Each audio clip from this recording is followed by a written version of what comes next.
Check, check. Seth, what do you think now? Up? Okay.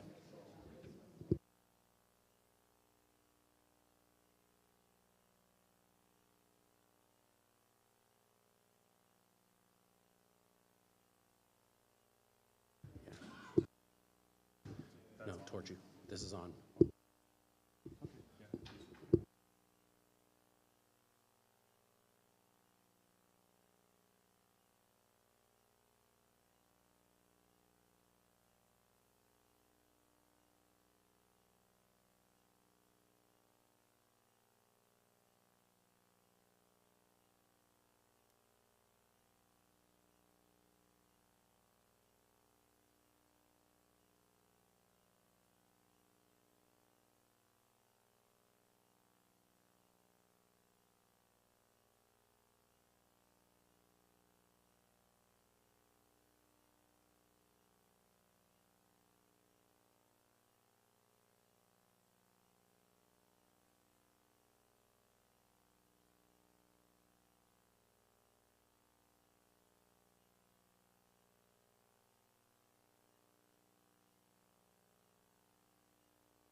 The hardest job here of getting everybody in and sat down so we can get started.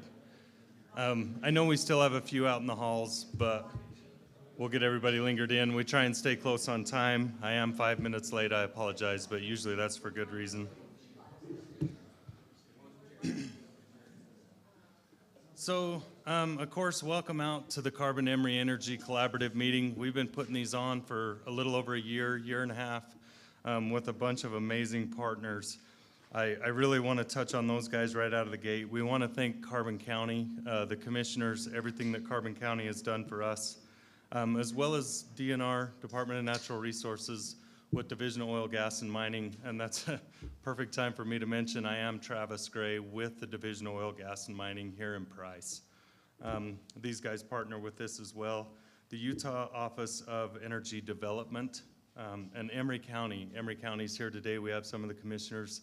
So big thanks to Emery County. They've been involved with this from the very beginning. I'm going to say it, probably above all is SERDA. SERDA partnered up with us out of the gate. The Southeastern Regional Development Agency, which is where we're at. If you didn't know, you know that. But Jade Powell, Jerry Gamber, Christine Watkins has been involved with these guys, and Paula Ingram does everything behind the scenes. I kind of chuckle when these names come out, and I'm just really giving a huge shout out to Paula. It's funny, some of the people that like, oh yeah, they're involved. Well, I think Paula probably puts more maybe into this than anybody. So huge thanks to SERDA, and Jade especially as well, and Jerry. When we first started this, that was the first people we talked to. And these guys have never skipped a beat. Like whatever needs done, they take care of it. They also take care of the morning snack. They do all the legwork in the back. That's where I mentioned Paula. I could literally take this whole meeting and thank SERDA. So with that, please thank those guys when you see them. And recognize that they're under regular, normal operation here. So everything that SERDA has going on, let's just be respectful of it. There's people that are coming in and out. It's a normal operation for them. We're just lucky enough to use this room and have our meeting, so just be respectful of their operations. Anybody that hasn't been here in the past, there's restrooms. You go out this door and you go around the corner to the restrooms. As far as emergency exits, it's probably easiest to go out the front. We can go out the back as well if we need to, but most everything's out the front. A little bit something different we're kind of working on, we're doing QR codes. You see them on the screens with the agendas. If you don't know how to do the QR code or you don't want to mess with it, we did print out some paper copies that we have sitting up here, and there are some floating around, but you can get that agenda off the QR code. So, what am I missing? CO2 Sync is going to be here today. They're going to be talking. They have brought some swag bags, if you want to call them that, some bags that they wanted everybody to have. I don't know how many they have. It's probably not quite enough for everybody, but they're sitting out on the counters. And so if you guys want some of those bags during break, feel free to grab one. We wanted to talk a little bit about oil and gas production. I was really, Matt, don't let me get in the wrong place here, buddy.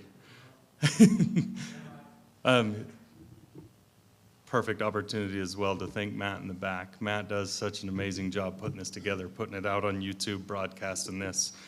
He's with the division, so huge thanks to Matt Morgan. And while I'm on that subject, Employee of the Year, if I'm not mistaken, this year? I mean, that's a big deal. Real quick, round of applause for Matt Morgan and these guys in the back. Well earned and well deserved. They've really done great things for us. Talking about oil and gas production, we had a couple of slides. I'll be honest, and it's obvious I'm kind of winging it with this, but the oil and gas production is up. I mean, that's the bottom line. Production numbers are rising. And when we look at some of these charts, they're kind of in the next one, but let me touch on this one first. So APDs, approved drilling permits. Trying not to chew up a bunch of time, but it's super important I tell this story. The division just sent myself, we do this thing that's called Top Core. They send us to different states. We learn a whole bunch of things about other states and what they're doing. I could go on forever about that too. It's a great opportunity to see how other states in the nation are managing their oil and gas production. It's just a great opportunity. I just got back from Pittsburgh. I think there was 32 states represented roughly, don't quote me, but where I'm ultimately going with everything I'm telling you, and my point is to brag, I guess. I mean, I'm at the Division of Oil, Gas, and Mining. I'm not in the permitting group, but state of Utah stands out in so many categories when it comes to this. And I had no idea until I went to these and got to see these people and listen to what they had to say. And everything I just said comes back to these APDs.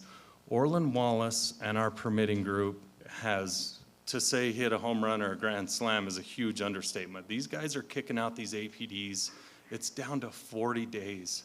It's unheard of. I'm not going to throw numbers or throw shade at any other states or anything, but you quickly get well into the hundreds of days that it takes to get an approved drilling permit.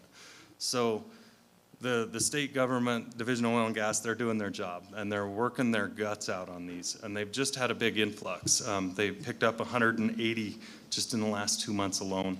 These guys are buried, and they're still working hard, and they're getting it done, and that's what keeps the industry moving forward. That's what keeps this production going, and it's everybody. I mean, there's everything included, but that is step one. You got to have that APD taken care of. So you're looking at the numbers, 444 in 2024. As of October, we're at 426, and that's an estimation at the end of the year to be at 511.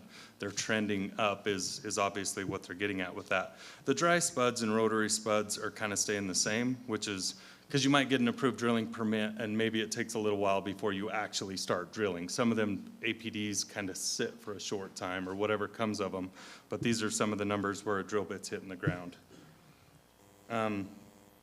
I apologize for being a little fast, but we have a lot to get to today, and there's way more important people than me, so I'm kind of moving through this.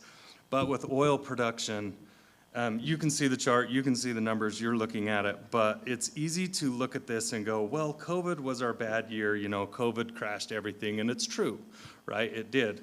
And you're looking at roughly 2 million barrels a month, roughly, during the COVID time. And when you look at where we're sitting today, this obviously goes to August of 2025, knocking on 6 million barrels per month. It's amazing numbers of production that the state of Utah is doing. So throw COVID out of that, right? Forget about that for a second and just go all the way back to 2018 there. You're still at roughly 3,000. So if you don't want to blame COVID and you still just look at the increase even without it, I mean, we've doubled, right? So horizontal drilling has been a big deal, plus or minus 3-mile wells. I mean, that might be on the greater side of things, but everything's went horizontal and production has just gone through the roof. And I know it's a whole nother chapter about getting the oil out of the basin. UDOT's working hard. They're doing everything they can. They've looked at the railway. There's all kinds of things that they're trying to do to get this oil out, but it's there and ready to go. So one more slide with natural gas, which hits home a little more here in Carbon County. Their natural gas also has increased. It almost trends kind of the same way. You can look at a low of COVID right there, which is significantly lower than even in the 2018. But you're looking at roughly 25 million compared to 28 million MCF per month. So natural gas as well is still increasing. And so long way of saying numbers are good, production is good, APDs are getting taken care of. We're doing our part, industry's doing their part. Government, legislation is doing their part. Everybody's just making this work. So I wanted to touch on those numbers. You guys are welcome to these slides if you need them, but oil and gas production is where we want it. So I mean, that makes me smile to say that. So that moves me through most of what I had. Enough of me. That's the best news, I guess. Let's jump right into this. I want to welcome Dan Hinckley with UDOT and have him come up here and talk. He's going to present to you guys. He's going to bring updates and development to Southeastern Utah's transportation corridor. Dan, I'm glad you have to tackle this because that's a big one. So thank you. Let's welcome Dan. Thank you, guys.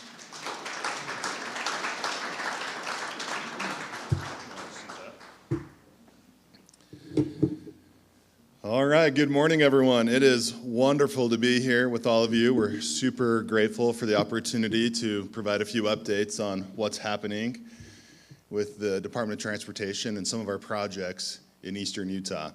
I'm Dan Hinckley. I am the district engineer here located in Price. I cover all of Southeast Utah, so Carbon, Emery, Grand, and San Juan counties in their entirety.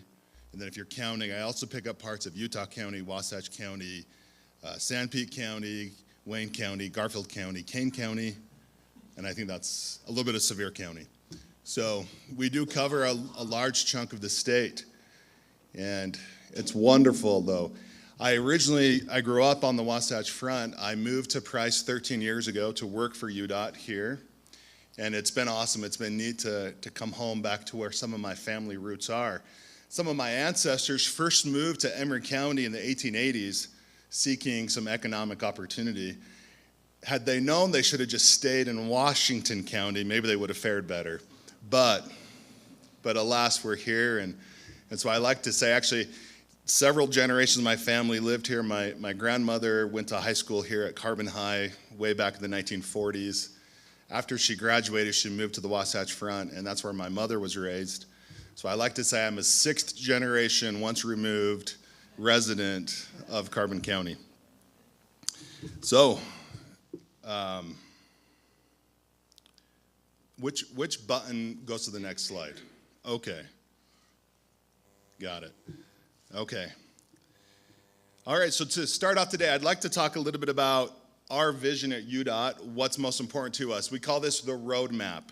The roadmap consists of 4 primary elements. First, the mission, then our vision, our values, and our strategic goals. Today, I'd like to focus just on the 2 that are on the left, on the mission and the vision. First off, our mission, what we feel like why we exist, is so that we can enhance the quality of life for all Utahns, for all people who come to visit our state, doing recreation, and for all those who need to do business here. We know that we can do that through transportation. We focus on 4 quality of life framework elements. We want to have better mobility. We want to be able to provide better or good health. We want to connect communities, and we want to help create a strong economy. We know that as we focus on these missions, our vision is that we keep Utah moving. No one hates anything worse in life than being stuck in traffic. It's the worst. I think we can all agree on that. To that end, we have significant investments here in Southeast Utah. The department has about 120 employees. Just briefly, we have 11 maintenance stations. These are the communities that they're located in. We have 12 satellite facilities. In a lot of these places, we store salt so that we can better respond to helping clear the roads of ice and snow, which absolutely is key in keeping Utah moving. To help us address construction needs, we have 2 construction offices, one here in Price and then one down in Monticello. Those are 10-man crews each, where they specialize in delivering projects to the roads. Additionally, just here in Price, you can see a long list of all the different groups that we house here. And it really does take this small little army to make things work. And of course, I put on the very bottom there our Lake Powell Ferry, which is soon to be out of water, unfortunately, but it's a novelty, something we love talking about. So yeah, absolutely, we love being part of this community. I wanted to throw in this little video. This is what our guys are going through right now. We'll do an audio check here. Hopefully this works, but our employees love what they do. They love working for us, and they get super excited about the opportunities they have to do their job.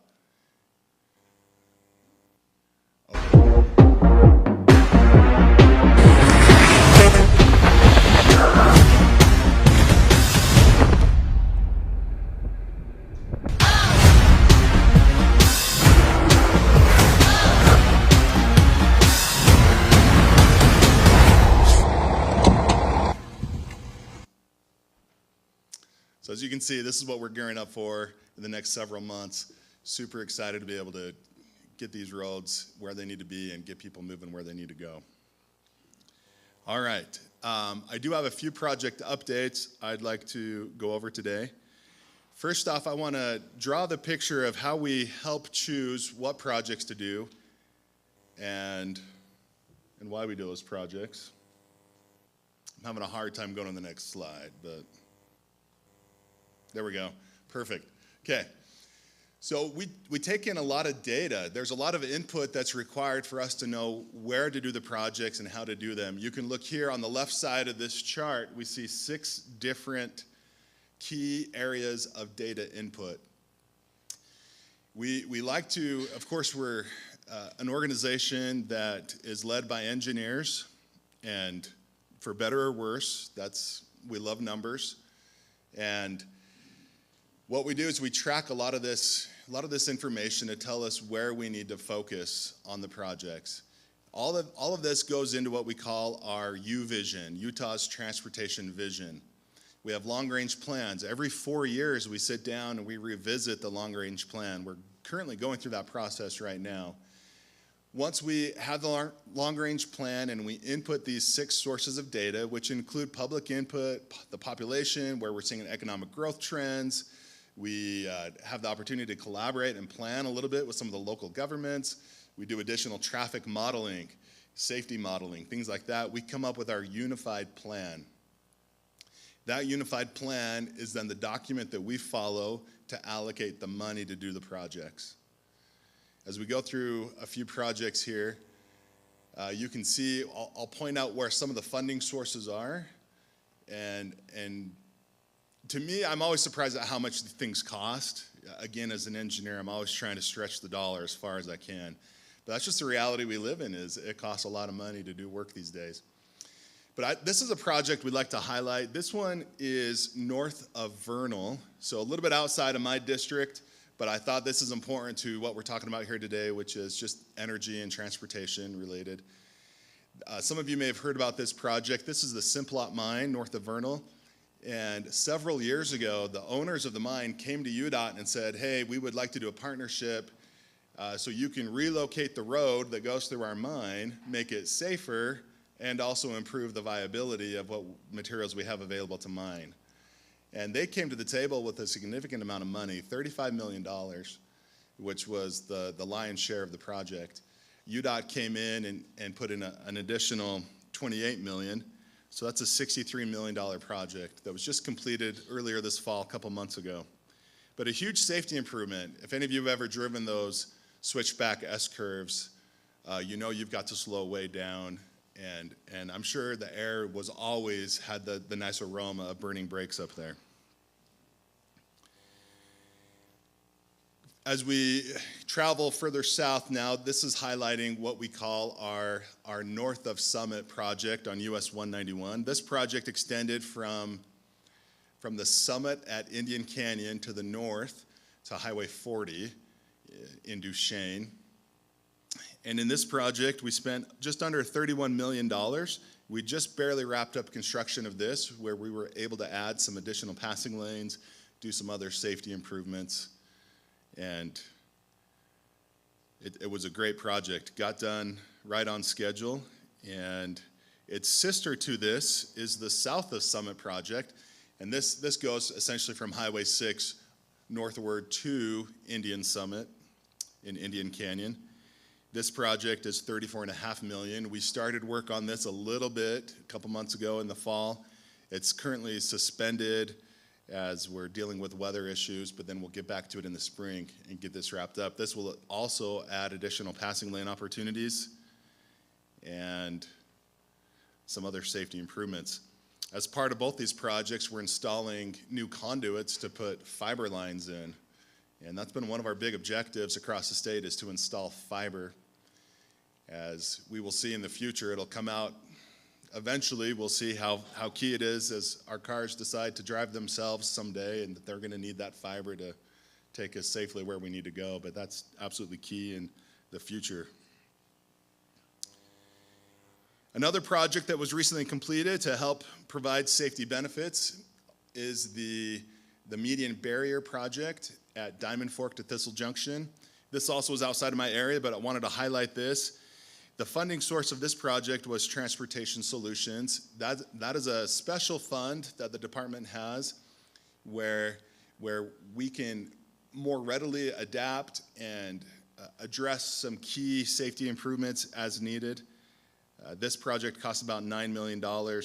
It also included some special safety funding. So $3 million of safety funding and $6 million of Transportation Solutions to do the $9 million project there. And I should mention that talking about the South of Summit and the North of Summit projects, that was special funding by the Utah legislature. And they proportioned quite a bit of money to do those two projects. Okay, another project that is happening this coming spring. This is the Chicken Hollow to Tie Fork project on Highway 6. This is in Utah County. Again, this is also outside my area, but I wanted to bring this to your attention because this will be a great improvement. A lot of us that live on this side of the mountain frequently travel to the Wasatch Front, and this will be a huge safety improvement as well as just making life a lot better. This project in all is costing $53 million. $43 million of this comes from the Transportation Investment Fund. So these are state dollars. They are very much intended to provide relief to congestion and to help Utah keep moving. This project also includes $3 million in safety money and pavement preservation money of $7 million to make a total, again, of $53 million. So we're excited to see this project get going. Last I heard, it should be complete. I believe it should be complete next fall. Don't quote me on that, but we're hoping. Another project I'm excited to talk about, this one is on US 191 south of Moab. We are building a southbound passing lane going from Spanish Valley Arena to the south toward Monticello. This is to help alleviate some of the congestion we're experiencing heading out of Moab. It's deceiving, but you are climbing a hill as you head out of Moab, and every time I go through there, it feels like I'm getting stuck behind some trucks and some recreation vehicles. So this will help alleviate some of that congestion. This funding comes from, again, our Transportation Solutions Fund, where we have some money that we're able to adapt and address more immediate needs. We also had some efficiency funding we're able to add to this, where we've saved some money on other projects as our construction community has been able to provide to us lower bids. And so we take some of that extra money and we can reappropriate that to other projects. This project's currently in design. We're hoping to build this next year. And it should be about 1.5 miles long of passing lane, which we're really looking forward to. There's been a lot of buzz about the Utah Trail Network, and so I'll wrap this presentation up with highlighting 3 projects for that. One project we'll build next year. This is on SR 128, which is the River Road, which is north of Moab. And currently there's a really nice trail that goes along the river there. But when they built the trail originally, I don't know the full story, but they left a 3/4 mile gap. And so people who use the trail have to get off the trail, go on the main line of the highway there, which is kind of dicey, and then they can get back on the trail. And so this is a huge safety improvement to be able to connect those 2 segments of the trail. It's only 3/4 mile, but it's going to cost us $12.5 million. And perhaps that's why they didn't build it originally, is it was just like, oh, that's too hard to do. We'll let someone else deal with that. So we get the blessing of doing that this spring. We're excited to start this project. It's a huge improvement, and a lot of people are very excited about this. A lot of recreation enthusiasts are way behind this project. Another trail near Moab. This is on the north side, where the current Moab Trail terminates at SR 313, which is north of Moab through Moab Canyon. We are connecting that trail to the new Utah Raptor State Park. This is being designed currently. We don't anticipate construction to start on this until 2027, but we have just under $9 million in funding set aside for this. Lastly, we have studied how to tie Price City's trail from Price City all the way to Helper, so to tie into Helper's trail. We spent $300,000 studying this, trying to figure out what the best route is. We think we have some pretty good ideas, and that study will be finalized very soon. And it doesn't mean we're going to go ahead and build it right away, but at least we'll have a plan in place. We know where that trail needs to go, and we can start some of the other work that's needed to acquire right-of-way and so on and so forth. But that's a part of our mission, is to enhance the quality of life for everyone that comes to our state. And we're excited that we can provide these projects and these opportunities to keep Utah moving. Any questions? I think I got about 4 minutes left. The big question is, it's not in your area, it's the red narrows. Have they ever been doing anything with the red narrows? Yeah. Yes, so the big question is, will anything ever happen at the Red Narrows, which is on Highway 6, it's milepost about, 192 or so to 195-ish, somewhere through there. Very tight, constrained spot where you've got Soldier Creek, you've got the railroad, some very large mountains and hills, you've got a power line easement right there. There's a lot going on, and so the highway is very constrained there. Yes, things will happen there eventually.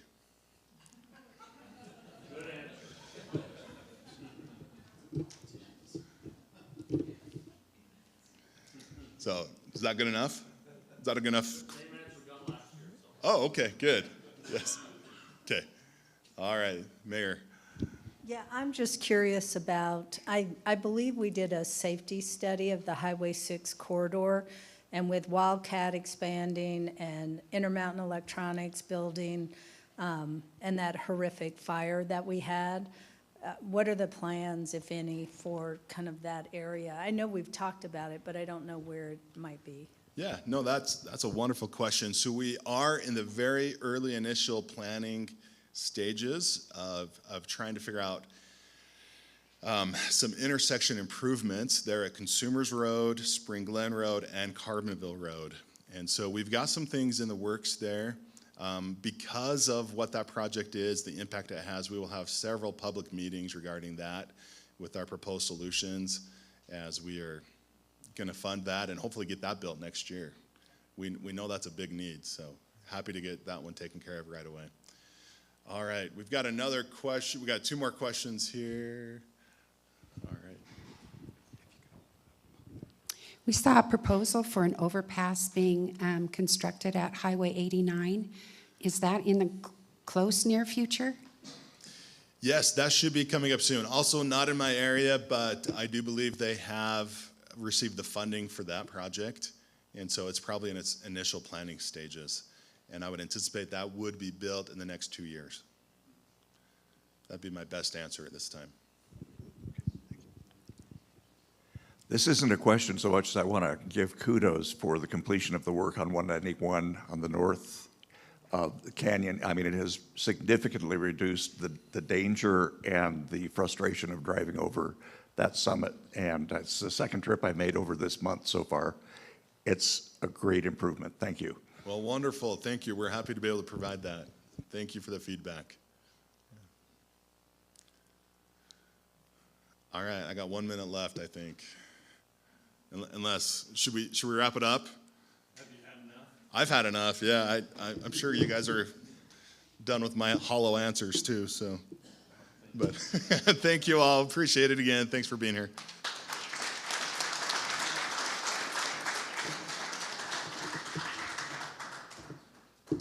I'm glad you guys let up on him there at the end. I was afraid we weren't going to get him back. I thought, ooh, this is, no, but in all seriousness, I think about UDOT and everything that they do, and I can't help but to go to the boots on the ground. What a dangerous job. And I know a handful of these people, and we probably all know loved ones or friends that work for UDOT that are doing these dangerous jobs of snowing or plowing snow and just things that they do. And if you just take 10 seconds and think about it, it's pretty overwhelming. So great work to those guys.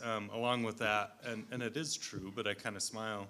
If you get frustrated with them, keep in mind other states just close the roads, right? They just say, well, I guess you're not going to Salt Lake today. So the alternative is terrible. So they do a great job. Thank you. That moves us forward. I'm excited to mention Richard Powell came down today. He is with the Division of Oil, Gas, and Mining. And I was thinking about this before I introduce him, and Richard has talked a lot. We've talked a lot about Sequestrian 6 and what they're doing, and I think to myself, these people are probably like, well, how come we talk about this every time? Well, we're getting closer and closer and closer, and it's super exciting, and this kind of comes back to industry developing as well as government agencies keeping up with that. So this is a super big deal, and they've worked really hard. So let's get Richard Powell up here to speak with us on Class 6 well permitting and updates.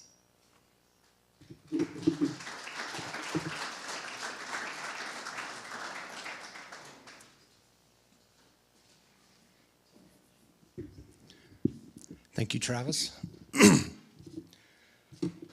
So I'm Richard Powell with the Division of Oil, Gas, and Mining. I oversee the USC well program. The division, a lot of what we do are oil and gas wells for injection of produced water and for enhanced recovery. But today we'll talk about underground or carbon sequestration.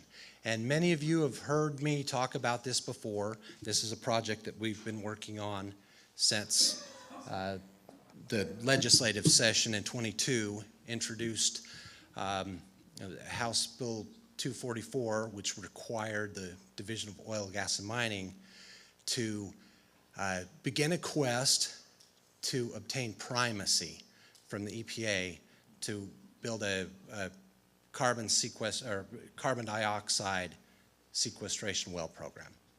So you can see on this this little chart, we've reached a major milestone in this project.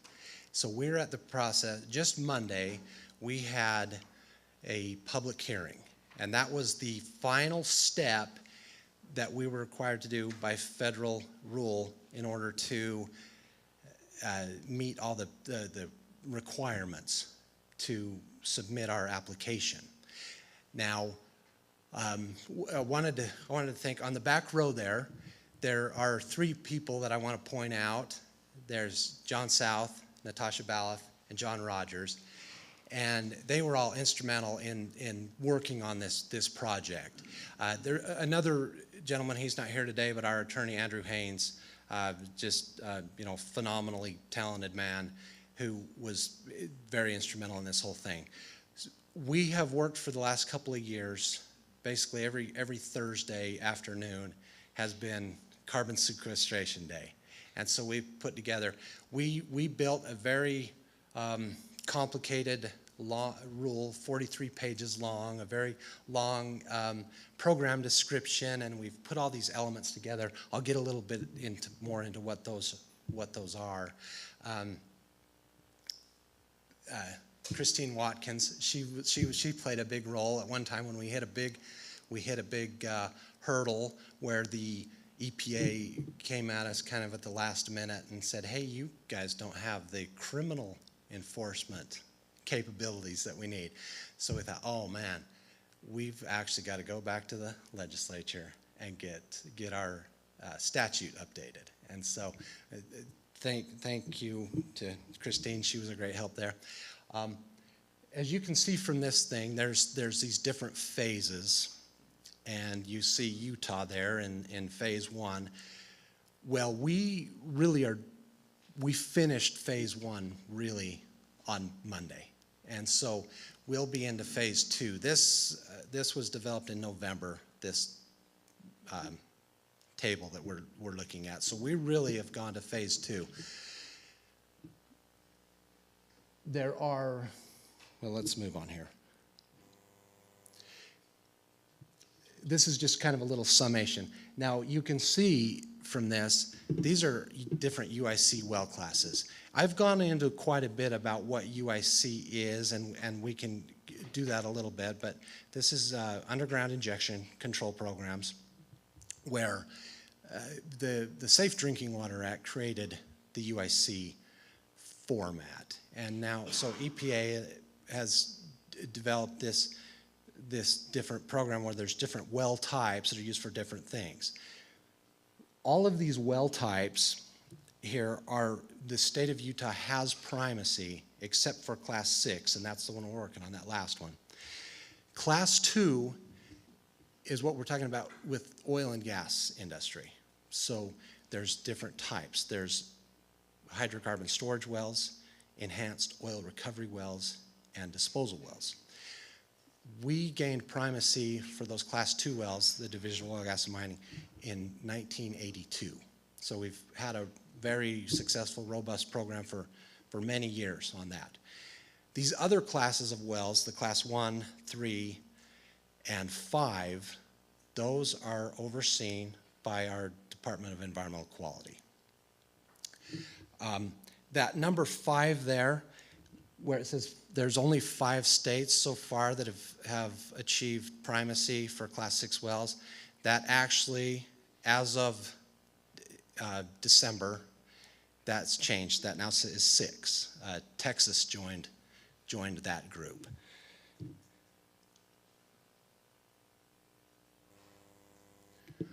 This is a list right here of the states that have achieved primacy. You can see Texas just barely.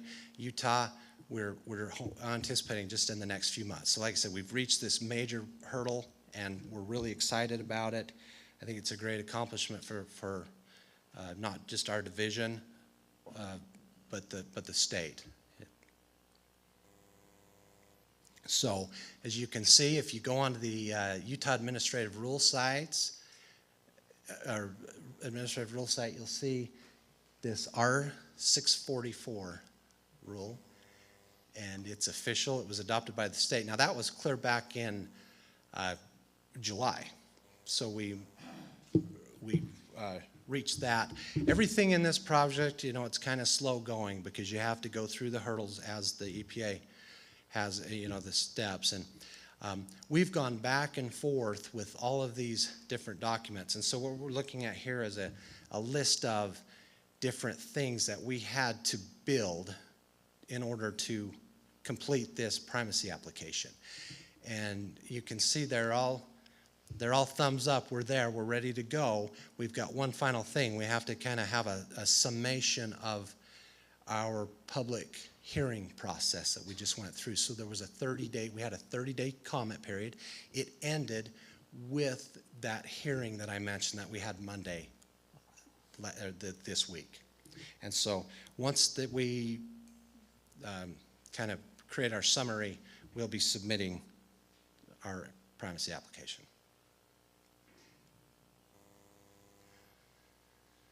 So why do we seek primacy?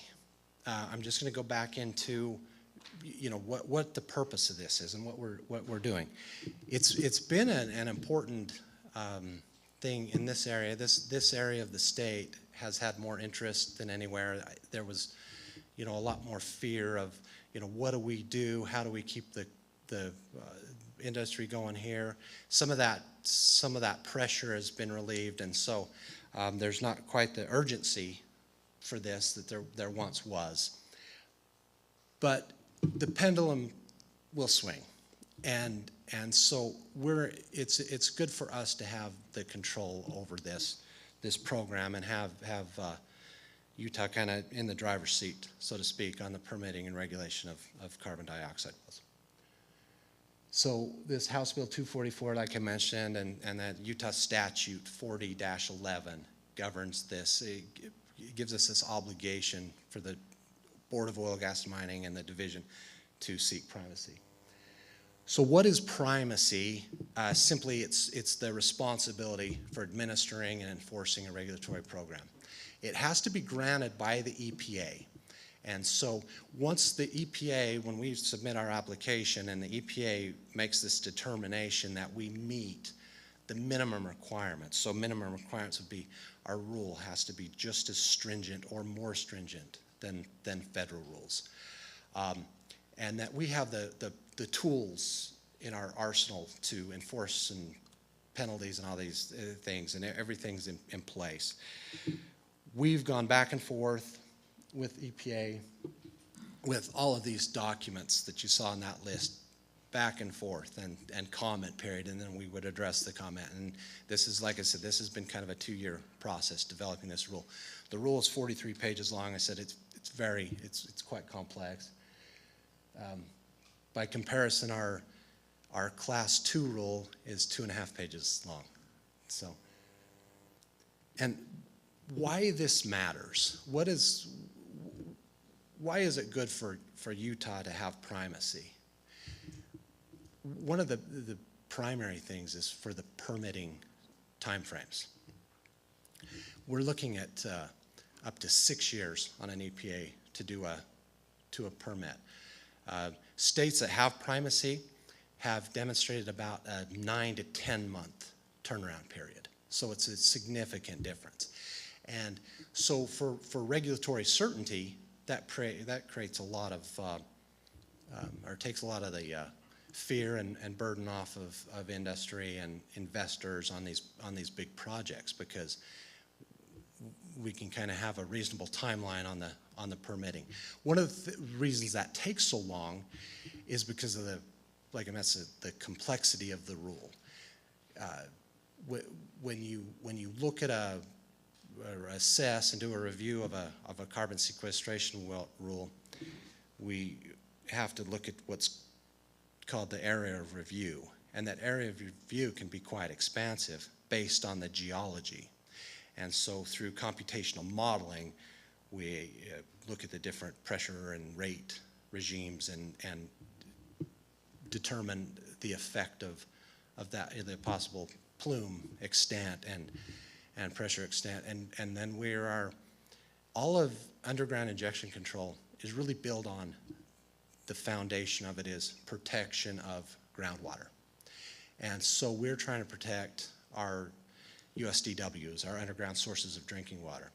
And so a lot of review and study needs to go into these permit reviews in order to make sure that we're not creating some sort of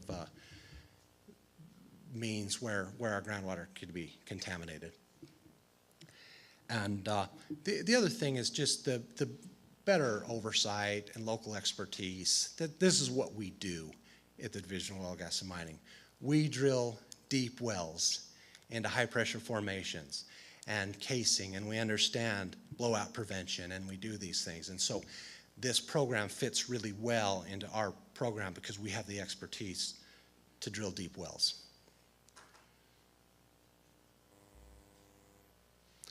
Just some of the notable things about the program.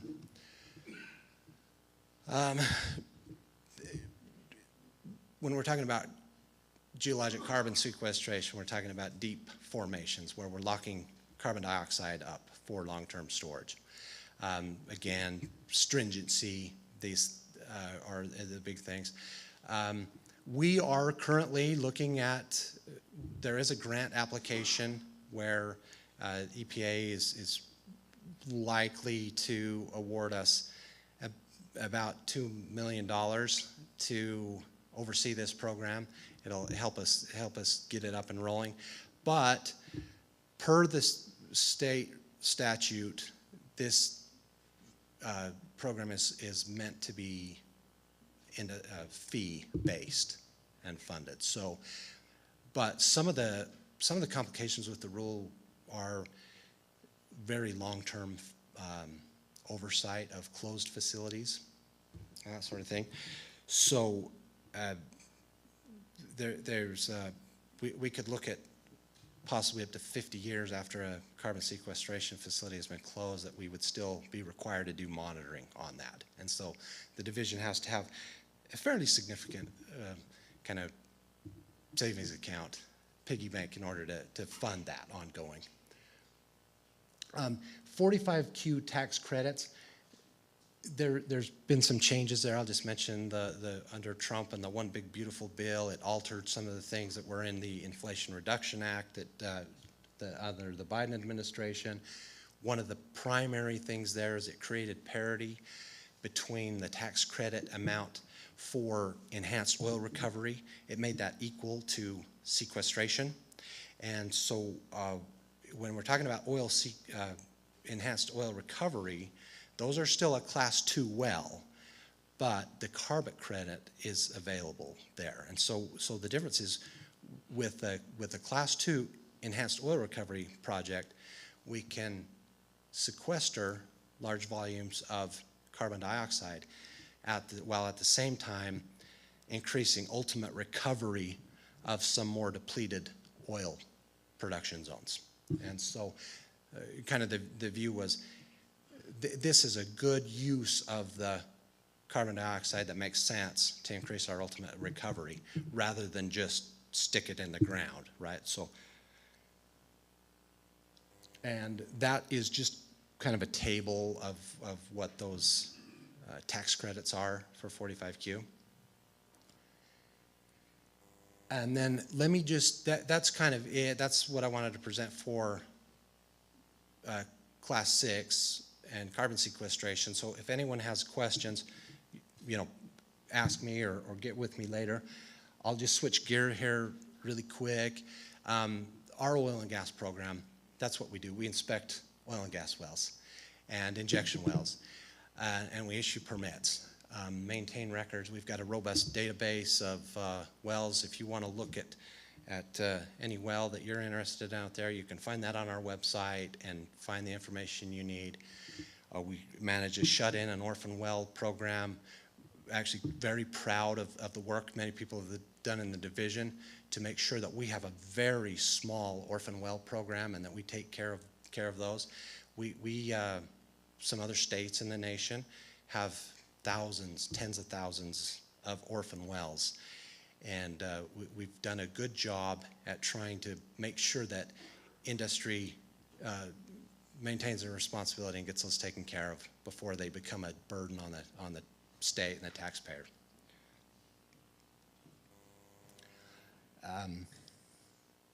You can see that significant contribution. This is what our Utah oil and gas and mineral adds to the state, $9 billion. It's big. A big chunk of that is from the Uinta Basin and the oil fields there. But the contribution of this industry, our industries here, mineral and oil and gas extraction, is huge for the state. Very important. Just some of those numbers and increases in production. And anyway, thank you. If you have any questions. We had a group come into our city council meeting. Can I give you the mic? Yeah. Then they can. We had a group come to our city council meeting. And are they working with you from the University of Utah? The University of Utah has done a lot of work in conjunction with the Utah Geological Survey to map, and that is ongoing, and they are mapping much of the state for carbon sequestration potential. And there is some industry partnership with EGI at the University of Utah to help with these the permitting and the logistics of these things. Like I said, it's quite complex, the geology, and so it's not quite as easy as submitting a lot of other applications. There has to be a great deal of geologic scrutiny and information provided. So yes, and we have been working, there is a local, most of you are probably familiar with Urban Oil and Gas. They are, we're kind of in the early stages of a project with them, but it's not a Class 6 well. Their intent is to eventually move and develop a Class 6 well.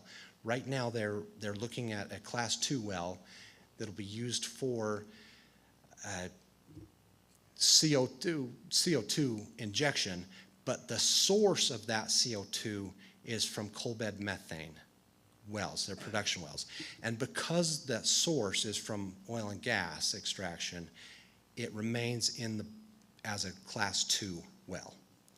So they'll explore injection into the Navajo sandstone target that they're looking at, and hopefully learn a lot. Learn if they can, potentially inject millions of tons of CO2 at some point, and then move on the route. But the difference, hopefully I've answered your question. So I'll.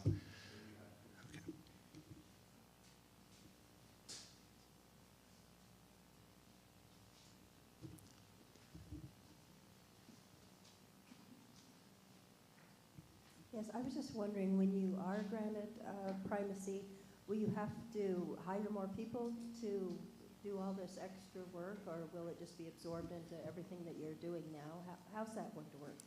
There are a lot of unknowns about what this program could potentially mean. Right off the bat, I'm not sure what we're going to do. At one point, I thought we were going to see probably 2 applications fairly soon, but the presidential administrative change has changed the dynamics a little bit. So we don't know.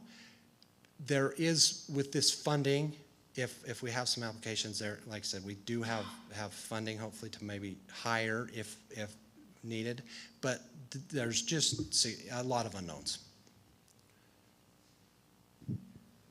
Just to tag on to Richard's answer to that question, when the legislature passed HB 244, they provided us with some positions to seek primacy and then to start down the road of permitting and administering the program initially. And as Richard pointed out, it is a fee-based program, so if the applications come up, then we would react accordingly to that.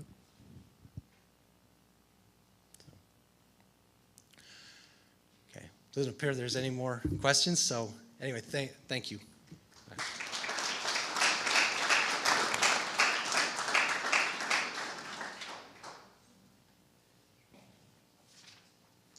Nice job, Richard, thanks. I mentioned it at the start, he's had lots of updates.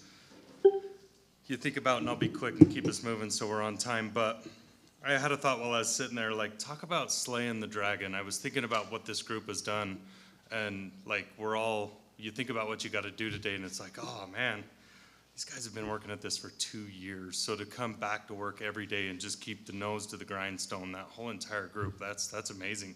Hats off to the work they've done. And I had another really good thought. You know, Richard, you said $2 million, and I thought, wow, that's, you know, maybe if we got some of that UDOT money. Their numbers were a lot bigger, and I thought, man, maybe we're looking at this wrong. Anyway, we'll move on to the next one, but real quick, I overlooked this, and I apologize. Division of Oil, Gas, and Mining hired 2 new field inspectors a month or 2 ago. We have one with us at the back of the room. Please just raise your hand. Billy Vigor is here with us today, so we're happy to have Billy on board. He brings a lot of knowledge here from the local Carbon Emery County area. His experience is huge. We had such an amazing pool of applicants. Anyway, Billy Vigor is in this area, and we've hired Ryan Cook as well in the Uinta Basin. So a couple of new faces to the division. I apologize I didn't bring that up earlier, but happy to have him here, so thanks, Billy.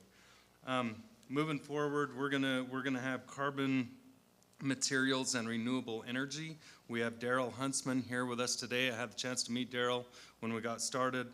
These guys are doing great things right out here on Ridge Road. I won't say too much because I don't know too much, and Darrell does, but CO2 sink will have the next presentation. All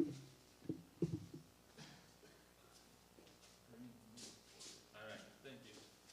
So, I'm not sure, they say the first thing you should know about presenting is who your audience is. And I really don't know who I'm presenting to here, so hopefully I'll touch on some things that are of interest to you. By way of background, my name's Darrell Huntsman. I grew up in Castledale. I spent most of my career outside of Utah, however, as a chemical engineer at 3M Company. Went back to school, got my MBA, spent several years at Bain & Company in their Dallas office, and then spent most of my time in consulting. Oh, I need to stand behind here? Okay. I'll be fine, thanks. And then I spent most of my time in information services and consulting, which is very different than what I'm about to talk to you about now, which is CO2 sink. First off, I want to thank Larry, I don't know if Larry Jensen's here, and Todd Thorne, and all the folks that have really removed roadblocks for us in getting our first plant here in Carbon County set up and allowing us to actually move forward. So it's been a good experience here. So CO2 sink, when you start a company, we're an early stage company. When you start a company, you need to understand, well, what problems are you solving? If you're solving a problem, there's probably an economic benefit somewhere there. So we solve 5 problems. Usually you focus on one, we solve 5 problems. The first is biomass and forest management. And I'll get more into these, but that's one big problem that we're solving. The second is that our soil is turning to dirt. So how do we regenerate our soil? And how do we protect it? Third is that water is scarce and contaminated. Especially now, water scarcity, water conservation is a huge topic for Utah and most of the West. Energy demands are outpacing energy generation, and how are we going to keep up with those demands? And then finally, atmospheric CO2 concentration continues to increase. So we solve all of those problems in various ways and in different orders of magnitude. CO2 sink, so what do? We take biomass, and in our case in Utah, we're taking beetle kill forests. And we take that biomass, we run it through a pyrolysis process, and then we generate revenue streams, 3 revenue streams from that. The first is some carbon-based materials. And right now we're using biochar, and you'll see that we're developing other carbon-based materials. The second is renewable energy, and then the third are carbon credits. This is not the 45Q that was talked about, that Richard talked about. These are carbon credits that are sold on the open market. And although we have our lobbyists working, trying to get those 45Q credits as well.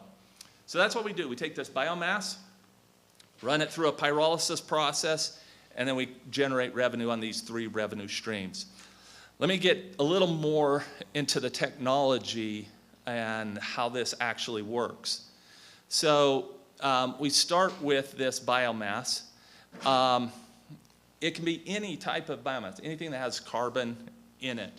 We have a plant in Dubai that's taking camel dung, so taking care of camel dung. There are, in Thailand, we have rice husks, and so any type of biomass. Utah is mostly a desert. Most of the biomass here is the forest. And for us, we're seeing a big opportunity in this beetle kill forest. What do you do with it? It's a fire hazard. Is it, can we make better use of it? And so forth. So we take that technology, we run it through a pyrolysis process. Now, what is pyrolysis? Pyrolysis is really heating up that biomass up to high temperatures, 1,500 degrees C, or Fahrenheit, I'm sorry. And as you're doing that, you're doing it in the absence of oxygen. So you're really just heating this up, and you're driving all of the volatiles out of the biomass.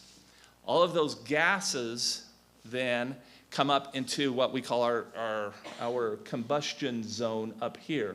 So the biomass is going through a fluid bed, and we're continually heating it up, driving those volatiles out. At the end, we're left with biochar. But what's coming up here is we take those gases and we combust those gases, and then we convert those gases to thermal energy. And we have a couple of different uses of that thermal energy. The first is that we have an ORC connected to it, and we're generating electricity. One of these plants will generate about 500 kilowatts of gross electricity, about 400 of net electricity. In Europe, where district heating is more popular, they're using that thermal energy and using it just in district heating.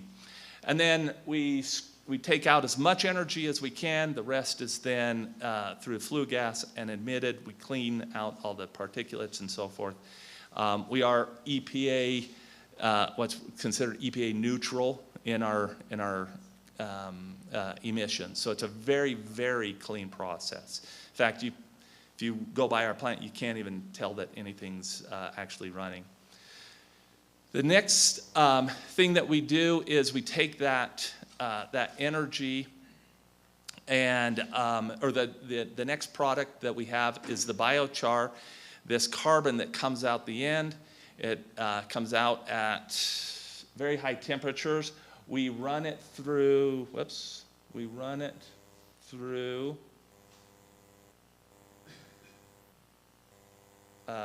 cooling process, and then we're left with biochar at the end. That's our first product that we are developing in these early stage projects. And then finally, one thing that we are looking at, instead of just combusting all of those gases, we would then capture those gases and use as syngas. We would clean that up, and then we have another form of energy. So that's a little bit of the technology. Relatively simple when you start to think about it. It's just taking biomass, heating it up in the absence of oxygen, and then converting it to biochar and energy. So what are we doing with all of this? First off, biochar. Is anyone familiar with biochar? There's a couple of folks. I was not. When I bumped into this company, gentleman in Heber City, Utah, which is where I currently live. He has a big timber framing company, and he asked me, hey, I have all this wood waste, I'm making biochar, would you invest? And he wanted a lot more money than I have. And so I started, what is biochar? And started trying to understand what it is. This is biochar. It's kind of black charcoal. And there are two driving characteristics of biochar. One is how much carbon is in this. We're around 92% purity of carbon, so that's a very high quality biochar. The second is the BET surface area. So it's a very porous, and we're at 400 square meters per gram. What that means is you take a gram of this, you can spread it across a tennis court. So those characteristics then drive all of the benefits that come from it. It improves your soil structure. If you have a very clay soil and water runoff, you put biochar in, it breaks up the soil, it absorbs and holds the nutrients, the water, and all of that in the soil.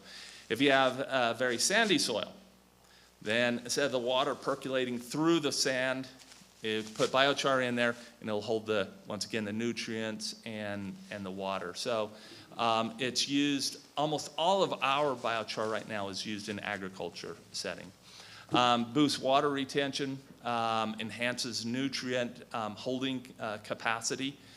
It actually stimulates microbial growth because you have that in there. The structure of this, and because it is carbon, it'll promote that type of growth.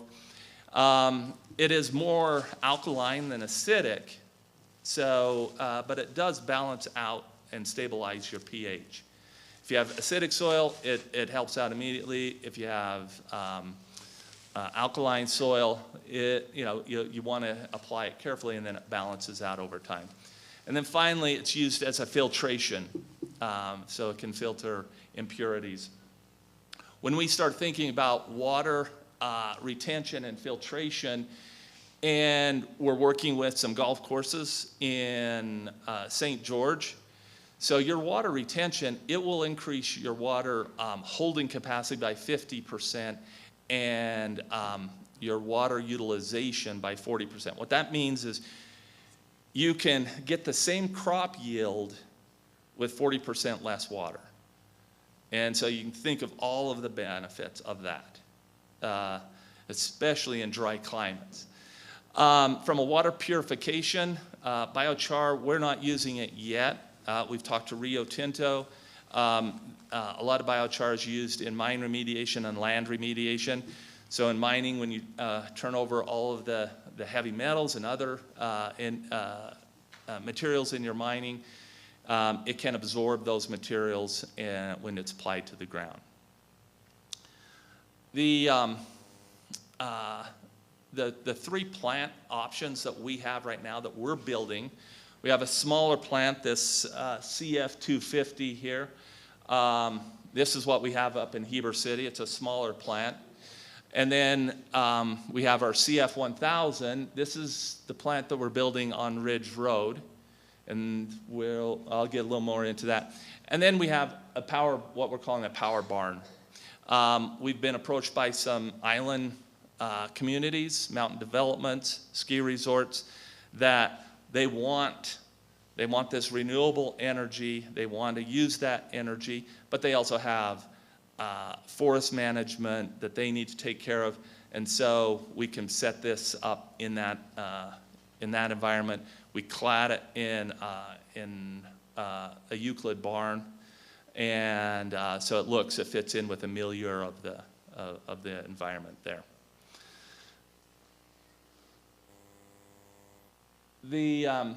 Where we are today, the expansion in Carbon County, this is on Ridge Road here, and we have our phase one, we have unit one, we have our engineers this week doing a warm commission of unit one. So we're running wood chips from it. We started it up yesterday, and so we're doing our warm commission. It won't be fully commissioned until into January, but we do have unit one up and running. We have unit two ordered. We use German technology. So we order this months in advance, and then they ship it over here, and then we assemble it. We are looking at manufacturing this in the U.S., and I am pushing for Carbon County, Emery County manufacturing of those units. On this 10-acre plot, we have 8 units that we plan on putting in total. And then right here, you can see we have a second stage. So as we move from biochar, we're looking at a second stage that will generate activated carbon. Activated carbon is a much higher value-add product and makes a lot of economic sense for us. All of the biochar that we're producing here is going to the Midwest. It's going on to big farms in the Midwest. Would like to sell it more locally. I do need to get with the DOT. There's some groups out east that use biochar to eliminate erosion as you're building roads and those type of things. So I'd prefer to sell it locally. So that's where we are in Carbon County. We do have our product roadmap, as I mentioned.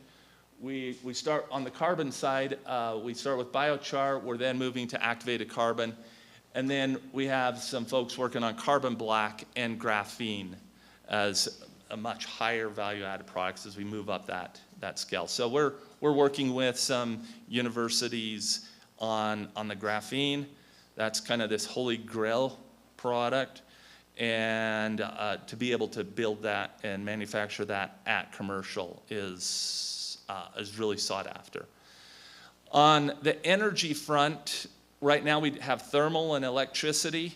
As I said, we'll have a second unit that instead of burning and combusting the gas, we'll just capture that syngas and use that. We need to have it at the right specs, and that can be used as natural gas and mixed with that. We're looking at district heating 2.0, perfecting that. We just don't do a great job of that in the US. And there's a lot that we can do. It's a much more efficient use of the energy than turning it into electricity. And then finally, energy storage with graphite batteries and other carbon uses of that energy storage. So that's our product roadmap, where we're heading. This is, we're looking at probably a 4 or 5 year time frame for this product roadmap. As far as expansion, this changes quite a bit. We'll have 50 plants in the next 5 years. By the way, a plant are 2 units. So we'll have 100 units over the next 5 years. Like to stay close to home. However, 2 weeks ago, we have a request to build 15 plants or units in North Carolina, and they're taking railroad ties, and they need to have some kind of solution for that. And so then that that changes your priorities, and so we're moving this around as far as the priorities. We do have a phase 1, 2, and 3 on this, where we're raising money on these different phases, and but the priorities kind of change as we identify projects. And I think that, and then from an impact standpoint, each plant is $18 million. So we're looking at almost $1 billion of investment over the next 5 years. And it's a highly automated plant. This doesn't, it's not like we're going to bring in, 100 employees per plant. It's a very automated plant. Technology is very high technology, but it does generate jobs, and that's a positive. From a tax base standpoint, you're looking at about $300,000 per plant. So we're looking at about 1.2 million of taxes by the time we're finished on Ridge Road, and every bit helps. And with that, I will open up to questions and other comments. Yes? How much water does a plant need? 11 gallons per minute. So it doesn't need very much water at all. We do, when it goes through, it's very dusty. I mean, this is bone dry, so we have to mist it with some moisture, and it's 11 gallons per minute per plant. So Now, I will say with activated carbon, that will take a little more water for that, although a lot of it's recirculated water in that process. Okay, I live out there on Ridge Road, so I've been Yes. watching all of this and everybody asks me what it was, and it's Yeah. like way above my pay grade level to even understand it. So you've got that one unit, is that one unit that you have there now? That's one unit. And you're gonna do 8 of them on that 8 property? of them, yeah. Wow. So there'll be 7 more on that property. And so they're not noisy, and obviously you've said it's, I mean, I don't care, because I love Right, it. right. I loved having this happen in our area, Yeah. so I just, yeah. Yeah. They're very, I think there was 60 decibels is the noise pollution, if you will. So very, very quiet. Kip, the founder of the company, he was very careful he just likes quiet, clean things. And so he picked a very expensive but good technology. Well, thank you for Yep. coming. Yep. So the 50 plants, is that in our area? No, that's not all in our area. Yeah. That's a lot. Yeah, right now we have 4, that would be 4 plants, 8 units, 4 plants on Ridge Road. So of those 54 are here. Yeah. What's your heat source? The heat, What's the heat source? it's an autothermal process. So once it's up to temperature, once it gets to around 200 degrees C, that's enough to start to drive the gases out of the biomass. And then those gases are circulated up into the combustion zone, and then they're combusted, and now it's autothermal. It just continues to run on its own. So how do you source your dead trees? In Emery County, we have the whole Manti LaSalle forest up there that's filled with the beetle kill trees, and so do you buy them from logging companies? Do you do that yourselves? How does that work? Yeah, so we would do both. We'll buy it from others that are harvesting it, and we harvest ourselves. Kip Apostle, he has this timber framing, really innovative use of beetle kill, but it's a teaspoon in the ocean of what he uses. But he does have his own logging crew, and we have a very good relationship with the U.S. Forest Service and DNR, and so we buy that, and there is a stump fee, and then we go and harvest, cut it down, bring it in, chip it, all on our own.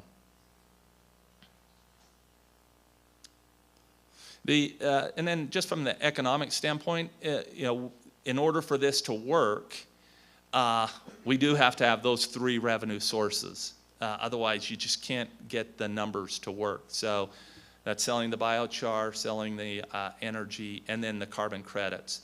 I'm not sure if you're familiar with carbon credits, but companies like Microsoft, Google, BlackRock, all of these, where they feel really bad, they want to do their part in contributing, and so they buy up these carbon credits. There's a huge demand for carbon credits.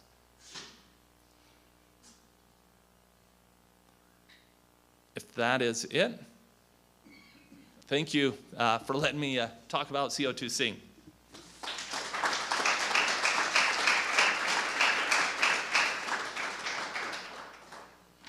I definitely won't hold us up long. It is time. Let's take a break. Let's have the morning snack.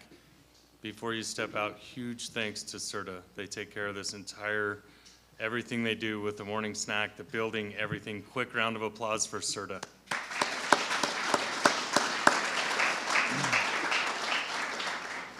It's 10:20 now. We're only slightly off by a few minutes, but we'll try and get back in here in about 20 minutes if that works.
Check, check. Check, check, check. Check, check. Check. It's not coming in over here, though, is it? Is it? Okay. Check. Check, check.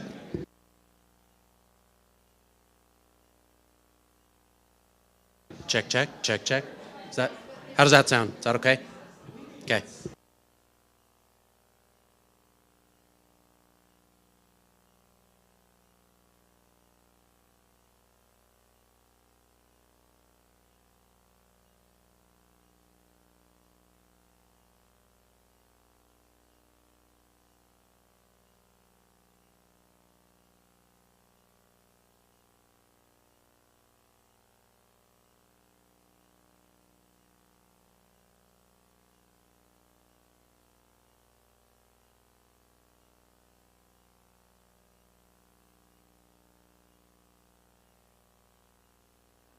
Check, check, check, mic, check.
Hello, Jess. Can you hear us?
Okay. No, not you yet.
Can you hear us okay, Jess?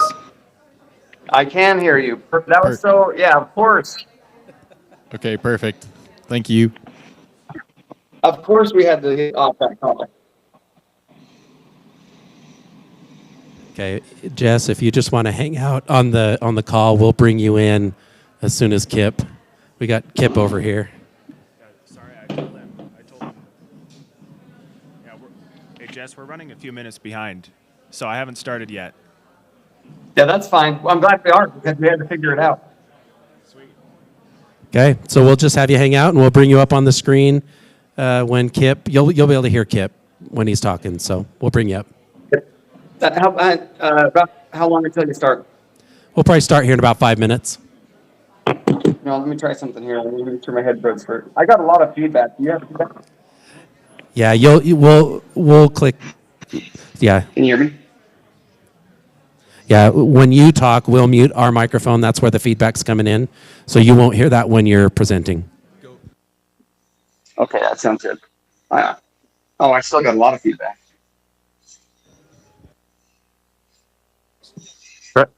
Try it now. Can you hear me?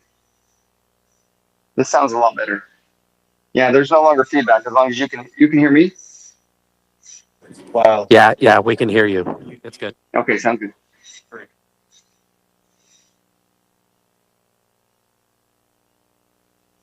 About how long until you start back up again? Mr. Matt? Yep.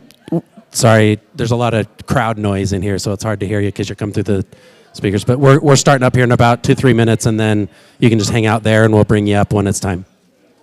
Okay, sounds good. I'm gonna go run and grab a drink for 2 minutes then. Thank you. Be right back.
Check, check.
Okay, guys, if we can get everybody to file in.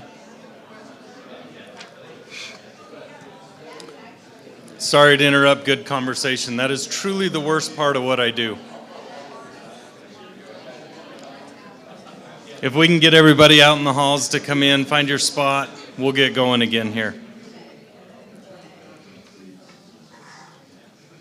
I'm excited while I awkwardly sit here and wait for everybody to file in. I believe we're going to do some Big Don's pizza for lunch. So if you've never had Big Don's, I'll speak for myself. I'm looking forward to that. So local pizza place here in town.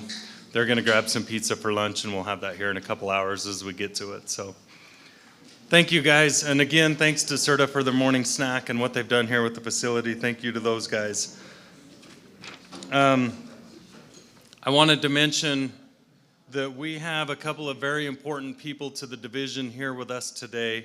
They drove down from Salt Lake, and I was thinking about that, and I thought about, if anybody's super thankful for what UDOT has done, it's our Salt Lake folks that drive down and get to have a little bit of a better route. They don't want to be stuck in traffic either. And they're very important to us and very dear to our heart that they're here. So Mick Thomas has been here before. He is our director. Thank you for raising your hand, Mick. He's jumped on board with us a little over a year and a half ago, 2 years. See, I'm getting old. So thanks for being here. Mick drove down. And with that as well, we're happy to introduce Gene Middleton. This is our new deputy director. We'll also thank you for raising your hand. Gene is here as well. So thank you, guys. It got wrote down wrong. My sincere apologies. I'm sure I'm not the first one that's ever done that to you. But now we'll always remember each other. Perfect. Anyway, Alan Walker with EGI had a little bit to mention. If now's a good time for you, Alan, let's step up real quick.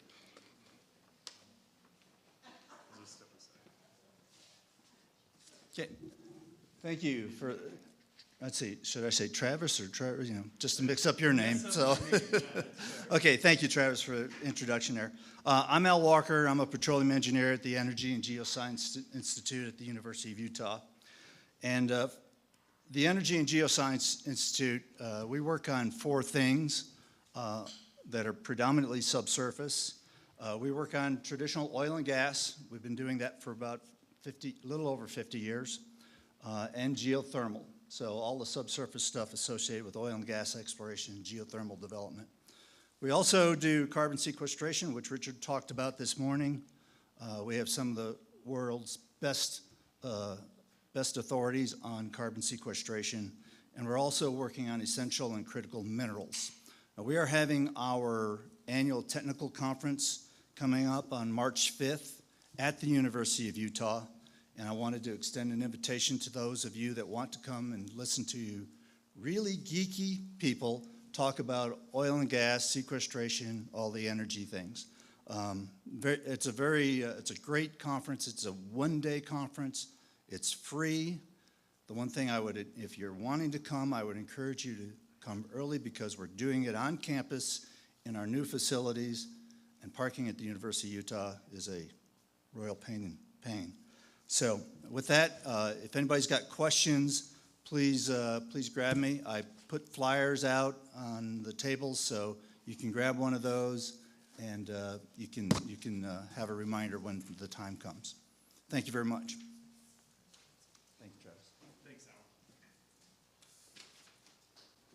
Awesome, yeah, thanks, Alan. Alan's been to all of our meetings, just does a superb job, so thank you. And that's a name that I won't mess up, Alan. That's pretty not too bad. So moving forward, our next presenter, I'm kind of excited about this one. It's going to be a little bit of a dual threat here. So if we could get Utah's Nuclear Education and Community Outreach Program, that's 2 in a row. Creating an advanced small modular reactor in Emery County. We have Kip Mock here with us today, so if you can invite Kip up.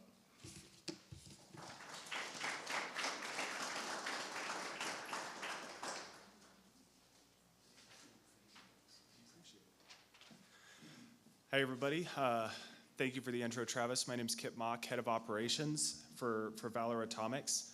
I wanted to just kind of start from the ground up here. I know there are a lot of familiar faces in the room, but I wanted to introduce Valar Atomics, what we're doing, talk a little bit about where we're at right now and what we are hoping to do in Carbon and Emery County over the coming years. So what is Valar Atomics?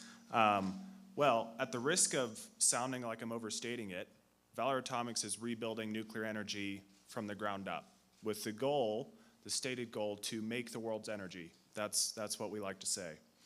So a bit of a background on this. We fundamentally believe that at Valar that nuclear energy is the future. Humanity has a long history of burning different carbon-based fuels to make energy, to make heat, and to create useful work out of that. And we're big fans of that. We're big fans of oil. We're big fans of coal. We love what you guys do here in Carbon County.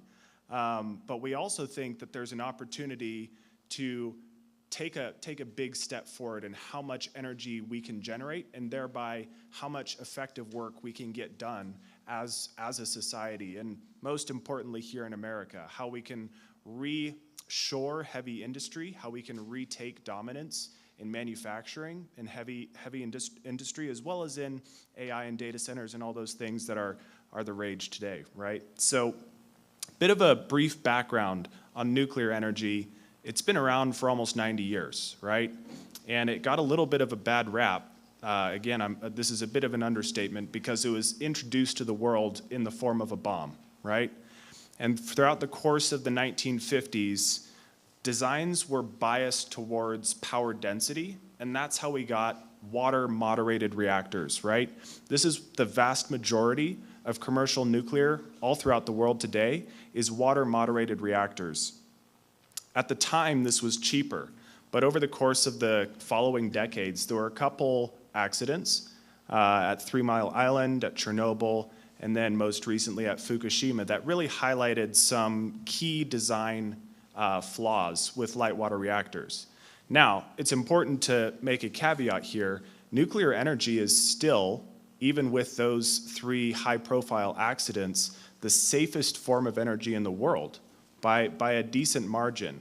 So I don't want to discredit light water reactors. There are a lot of great designs, but I do want to highlight what Valar is trying to do, and I'll get to that in just a minute. So at the time, in the 70s, moving forward a little bit here, reactor designs biased towards large reactors, right? We were trying to bias towards power density, and we were trying to make them as big as possible because it seemed like the right way to go. And so we got these large gigawatt scale water moderated reactors. This was cheaper at the time, but throughout the course of the coming decades when these accidents took place, what we discovered is that these water reactors are not actually the best approach. Back in the 50s, we had reactors that were inherently and passively safe. These are called high-temperature gas reactors. Rather than being moderated by water, which has a nasty habit of changing phase and increasing in pressure when the temperature changes, graphite is a solid, it's carbon. And rather than being cooled by water, these gas reactors are cooled by generally helium or CO2. Again, 2 very stable coolant methods. So back to first principles. That's what Valar is doing. We're going back to first principles and reevaluating how do we implement this next step in humanity's usage of energy? How do we actually implement nuclear energy in a fashion that is economic, is safe, and is actually scalable? And what we've landed on is a lot of small reactors that are passively and inherently safe, and our goal is to deploy these in series in a single site to enable behind-the-meter supply of energy to heavy industry, to data centers, providing the means to reshore heavy industry to the United States. That's ultimately a big part of our impetus and our goal is to bring all of that heavy industry back to the US. And we do fundamentally have a big problem here in America, which is that our total energy produced has kind of flatlined since the mid-1970s. We really need to make that bar go up, and we need it to go up at an exponential rate. And we believe that nuclear is the way to do this. I'm going to hand over to Jess Housekeeper, our local Cleveland gentleman who runs operations here in Utah in just a minute. But I first want to talk a little bit, just briefly, about what differentiates Valar Atomics from the dozens of other nuclear startups in the US today. This is a very common question that I get. Why is Valar different? There are dozens of companies that have been around for longer than you guys. What's different? And there are three primary differences. The first is our go-to-market strategy. The Valar Gigasite is what we call it. It's a very unique approach to the market to consider manufacturing manufacturing a lot of small reactors and deploying them on a singular site. It seems counterintuitive at first, but I'll talk about that at the end of the presentation, why we think that's the right way to go. The second really important one is that most companies kind of gave up on the concept of iterative development in the nuclear space. And that makes sense on the surface, right?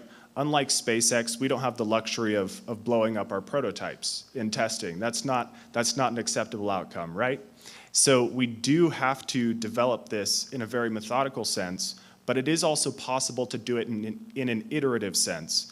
And the approach we've taken is starting very, very small. So what we're doing here in Utah, I'll get to that in a minute, is one of those very small baby steps that allows us to iteratively develop this technology while also maintaining safety standards. The third difference is capital efficiency. Nuclear companies are historically capital hungry, and they spend a lot of money and don't make a lot of stuff, right? Valar is very different. Our next best competitor has taken 5 times as long and taken at least 5 times as much money to accomplish the same milestones that we have. And that's a pretty conservative marker there. So those are just a few things to put on your radar. I want to hand over to Jess now to give you a tour of the reactor that we're going to be shipping here to Utah in a couple of weeks. He's currently in Los Angeles, so hopefully we can get him up on the screen here and he can show you what we've built. Please let me know when you can see me and hear me.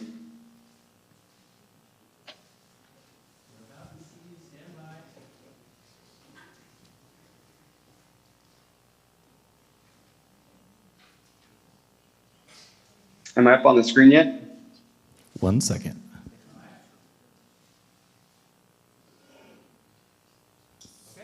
Go ahead, Jess. Perfect. Can you see me? Give me a thumbs up, Kip, if you can see me and hear me. Yeah, perfect. Well, welcome everyone to sunny Los Angeles and Hawthorne. I'm so grateful to be able to join you today. I am Jess Housekeeper with Valar Atomics, and I'm from Cleveland, Utah, just down the road. Unfortunately, Kip and I tend to high-five and switch back and forth between managing the Utah site and some operations here in Hawthorne. And I would have loved to be there today, but I'm glad I can be there, not so much in person, but in spirit, and I can show you around. So today I would like to show you, get a really, really unique behind-the-scenes look at what we're doing at Valar Atomics. So we are putting back together, so we've done maintenance on our reactor, and it's kind of what a power plant would call an overhaul cycle. And we've tore it apart, we've fixed some things, and we're putting it back together now. And Kip and I thought it would be an excellent opportunity to show you exactly what's going on, the internals, and we'll be able to look inside the reactor. So let me grab my hard hat, and I will walk you around the shop. Apologies if it's a bit noisy. And of course, I'm holding this by hand. So in our shop, we've got all the components for a nuclear reactor. Here I'll show you, let's see if I can turn this around. So this portion of our reactor is the graphite. So this is where the fuel rods would be inserted inside of our reactor. Right now, these large sections are for electrical heaters. That's how we validate that our models work. In the real reactor, they'll look similar to this piece, where it will just be full of control rods and flow hose. Let me continue over here. This is a test stand setup where we're testing our control rod drive units. The control rods are those which control reactivity in the core to turn it on and off. This is the head. So this head will go on top of the reactor pressure vessel over here. Hey, Jess. So those standpipes. Hey, Jess. Go ahead. I think Yes, your sir. hand is over the microphone. It's just really kind of muffled. Can you hear me now? Yeah, keep talking. Let's see if that sounds better. Is it a little better if I speak closer to the phone, perhaps? Yes, that's better. Thank you. Okay, thank you very much. So that, if you didn't hear me, this piece over here is a test stand setup, and this is the reactor pressure vessel head. The pipes on top are called stand pipes, and that's where the control rod drive unit, motors, and associated wiring goes. So I apologize, I'm gonna have to climb these stairs, and I'll go around in a circle for a moment while I get up there on top to show you inside the core barrel. But this is the heat transfer system. This will be full of pipes. There's one of the spool piece pipes that are going back on. This has some preheaters. This is our circulator, pretty much the pump of the system. And this is how we dissipate heat. And this portion right here is where traditionally in a nuclear power plant, you would hook up a steam generator. That steam generator would produce steam and go out and turn a turbine. And so our entire setup, like I said, apologies for going around in a circle coming up the stairs. Our whole setup is about 5 shipping container sized. So this is the actual setup that's going to Orangeville, Utah, to the Utah Center for Energy Lab. It'll be shipped either by air or by semi-truck. And as is, these are the exact components going there. So once we put this together and test it, we'll send it to Orangeville once we validated it. So this here is our core barrel. Inside of this, all of those graphite pieces I showed you earlier will be stacked and configured. And as we have nuclear fuel, they'll be configured in such a way that that nuclear fuel can go critical and produce heat. So the flow comes up through this tiny margin around the outside, comes up through the top, flows down, picks up heat, goes out that concentric pipe in the center, will be pushed out to the heat transfer system and blown out as heat. And in the future would produce either electricity or hydrocarbons or concrete manufacturing, a whole variety of industries. And this next building next to that is the control room. So in there, all of the operators would be sitting, have all of their control panels, and utilize those to control the reactor.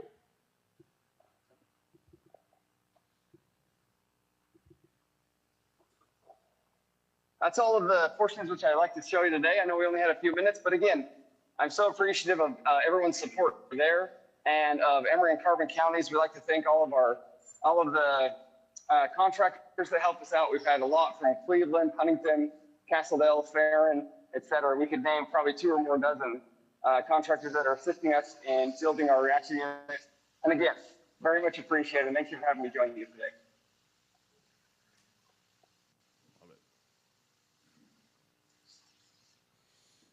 Yeah, man, it's such fun stuff. Jess is a little bit blessed, a little bit cursed. He's exiled to California, but he does get to build a nuclear reactor. So there are trade-offs, right?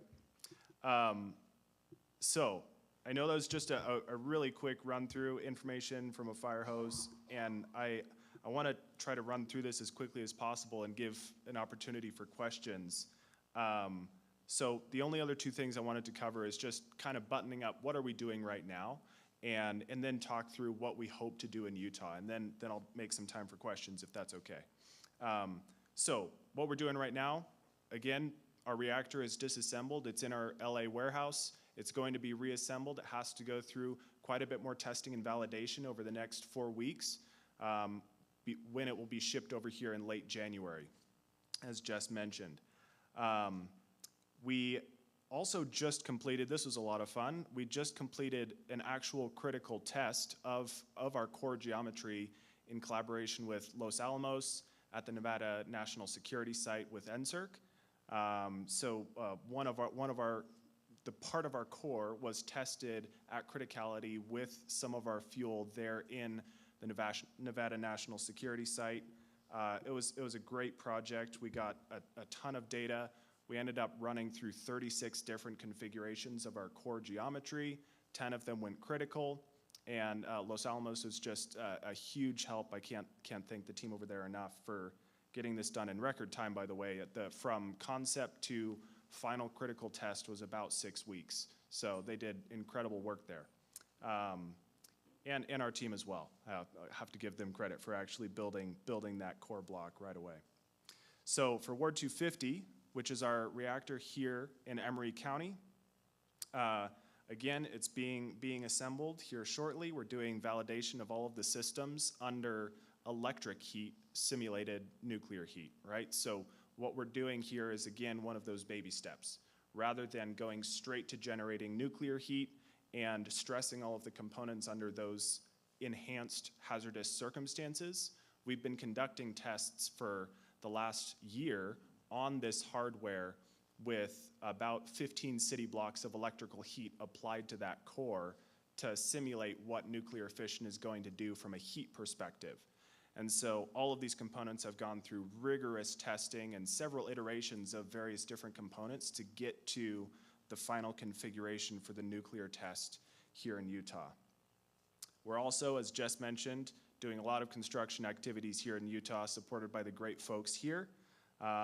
Just a quick update for all of you here. We're developing 11 acres at the back of San Rafael Energy Lab. See some of the folks here. Thank you very much for all of your help. We have, in the last 2 months, we've moved about 40,000 cubic yards of material, reprocessed it, and laid it into our subgrade. To date, we've poured about 3,000 yards of concrete for our reactor foundation, and we're pouring more over the coming days. The structure to house the reactor is scheduled to be complete by the end of January, which will be just in the nick of time for the reactor getting shipped here. And the impetus for this really rapid schedule is, as some of you may be aware, President Trump's executive orders from May that called for 3 advanced reactors to turn on by America's 250th birthday, which is coming up pretty quick, right? So that is the goal. That is what we were pushing for. Finally, what do we want to accomplish here in Utah? Well, today we want to build and demonstrate Ward 250 at a small scale. We want to accomplish that next baby step. We're also in tandem with this, just to pile on more impossible tasks, right? We're building a fuel fabrication facility also at the San Rafael site, which will enable us to process enriched uranium into our particular fuel format. Unfortunately, I don't think we have time to talk more about that, but those are the 2 things we're building right now in Emery County. In the future, what we would love to do is carry on Emery and Carbon County's wonderful tradition of producing a lot of energy, right? That is what we want to do. We want tens of gigawatts of nuclear energy in these counties, supporting reshoring of heavy industry, supporting American jobs on American soil, highly skilled American jobs, supporting data centers, and eventually, here's where it gets really exciting, is generating synthetic carbon-based fuels. So hydrocarbon fuels, diesel, kerosene, gasoline, and I know a couple of you guys touched on carbon capture and sequestration, and I know that there's some uncertainty with changing administrations. What's going to happen to those 45Q credits? And one of the things that we hope to do over the coming decade is help create a private market for CO2 capture by reprocessing it back into fuels. So I'm sorry, I know I jumped through tons of things there. I want to give people an opportunity to double click on anything that was confusing or just that you want more information on. So questions are welcome.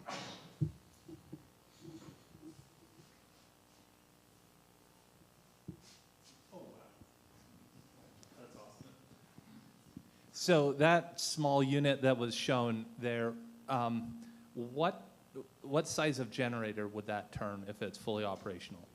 Great question. So it's 100 to 250 kilowatts peak thermal energy. This architecture the mechanical architecture is capable of up to 5 megawatts electric, 15 megawatts thermal.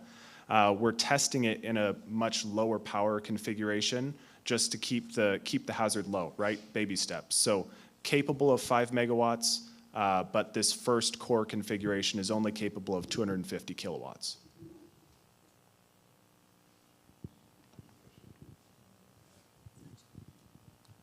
Thanks.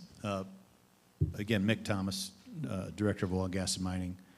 Kip and Valar, I'm remiss that I wasn't part of the tour a few months ago. I really wish I would have been there. Please know the state and the governor's office and DNR continues to support what you're doing. We're very grateful. Thank you. Very much so. Yeah. This is part of the future here. A few questions. First, not to pontificate, but our job as regulators is frankly is to get out of your way as quickly as possible. Okay? What needs do you have regulatory-wise? What roadblocks? I know that there's been some discussion of moving federal regulatory authority over to the state, which is a bit of that's pretty cool. But I don't know if that would be able to happen.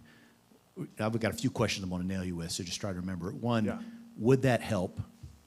Two, what infrastructure needs do you need for larger success? You've got a lot of people in this room, in this county, who can drive a lot of the changes you're looking for. It's one thing to put a reactor somewhere. It's another thing to plug it into the grid and make 20 of them to where it's really viable. So two, what are those needs? And three, you're fastest and most profitable when you control the supply chain from the beginning to end. Mm-hmm. You know, the graphite you need is very specific, right? It's only made in a few places. You know, the other metals you need. Is there anything supply chain-wise that you could benefit from that could help you do this even faster, better, cheaper? If you can remember all of that. Yeah, those are, sorry, taking notes so I don't forget. I'll start with regulations, and that's a great question. The U.S. Department of Energy at a federal level is handling the nuclear safety regulatory aspect, but there are many, many other aspects of regulation that we do need to comply with. The one that is most pertinent to the state of Utah is environmental regulations. And so I know that Jess Housekeeper, he's the guy to talk to on that front, as well as Max Ukrapina. They're working closely with a number of folks in the state of Utah. Unfortunately, I don't have great information for you on that front, but I know they could use help on that. Infrastructure needs, you know, Valar's goal is to be a benefit to infrastructure, not a hindrance, and so this is part of the reason that our reactors are gas-cooled rather than water-cooled. We have really, really low demand on water for our reactors, but there is some. So infrastructure needs are actually more pertinent for our fuel fabrication facility. We do need a lot of natural gas in order to make those systems work. Our goal is to your point on supply chain, vertically integrate as many of those things as possible, right? And so right now, we have some challenges with, we need approximately 40,000 cubic feet an hour of natural gas for our existing facility. That's a lot of heat, right? And hopefully, over the coming years, we'll be able to provide that heat ourselves through the nuclear heat. But there is gonna be a bit of a transition period making that work. So, and then on supply chain, yeah, graphite is a really important one. It's fortunately not as complicated as it sounds. There just hasn't been a huge demand for nuclear grade graphite. And so the market is relatively undeveloped. And I think the other big challenges that we have are primarily on the fuel side of things. This is part of why we're building a test stand, test setup. It's a batch plant for fuel fabrication. It's a really important process because we coat the uranium in silicon carbide. So rather than having a monolithic concrete structure that contains radioactive materials, you actually just contain it where it happens on a millimeter scale level. And so you have billions of these little kernels that have a really incredible quality control to ensure that the fission products stay at the source. So the fuel is probably the most important aspect, and I think that'll probably go hand in hand with our infrastructure needs over the coming years. Sorry, I know that's a bit of a vague answer, but hopefully something to think about for now.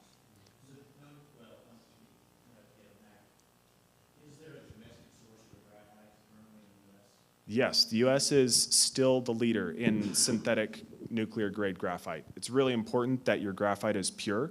And so natural graphite has a lot of boron, which is a fission poison. You don't want boron in your graphite if you can avoid it. You do want boron in your reactor, but you want it in your control rods, not in your moderator, right? So all of our graphite is synthetic, U.S. made, U.S. fabricated. And the U.S. produces more by, I believe, an order of magnitude than anywhere else in the world.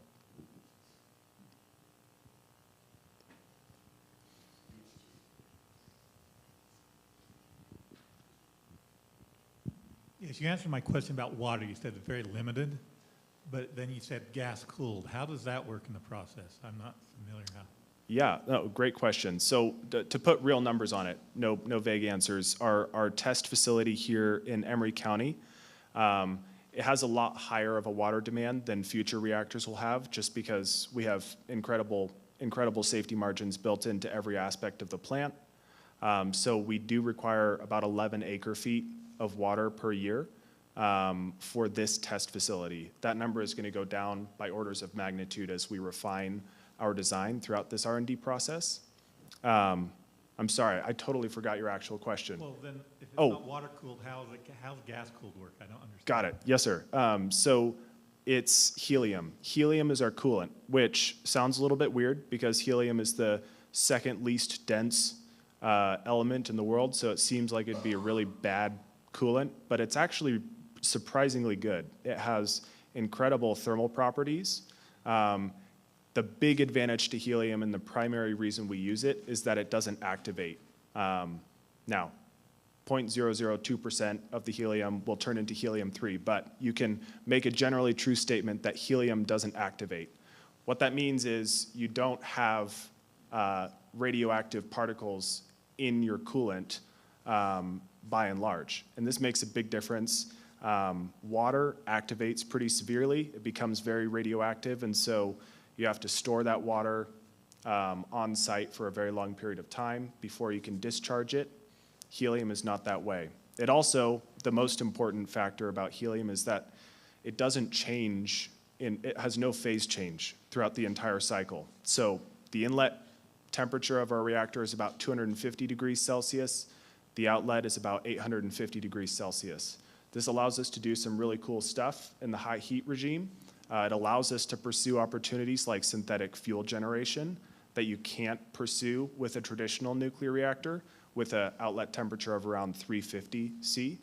But simply put, helium goes in at 250, comes out at 850, and it's cooled down by, right now, a big fan, right? We're just evacuating the heat. We're not worried about the power conversion cycle today, but in the future, that helium will pass through a power conversion cycle, lose that temperature, and then re-enter the reactor. So the water you use to flash the steam to drive the turbines, or what do you use the water for? So the majority of our water demands are for the fuel fabrication facility. There's a little bit of water that we use in our, what we call our reactor cavity cooling system. So for biologic shielding, we have 80 inches of concrete to protect personnel from gamma radiation and neutrons. And you have to keep that concrete at a stable temperature when you have a really hot steel pressure vessel inside there. So there is water in there, and most of it is recycled, but there is water demand there. And then it's a pretty big facility, lots of bathrooms, lots of offices, so we actually use more in our restrooms than we do for the reactor itself.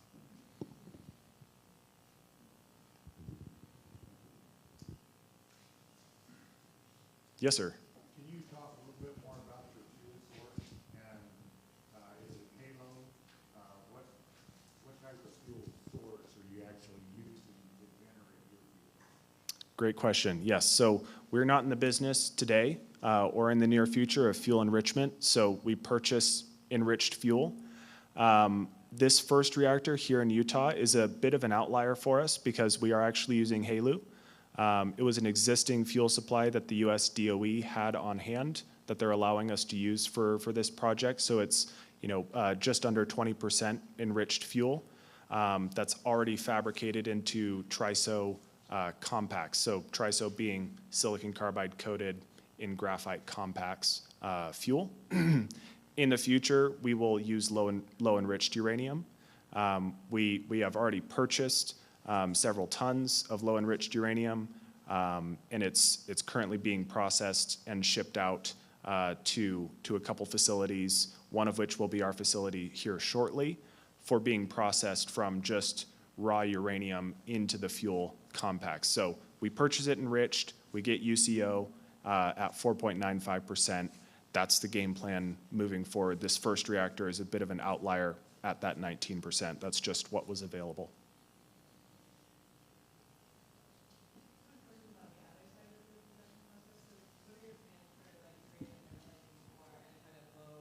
Level radioactive waste or high level radioactive waste disposal? Where does that go, and what are your processes for after utilizing it? Great question. So just to make sure I heard you right, what is our plan for waste?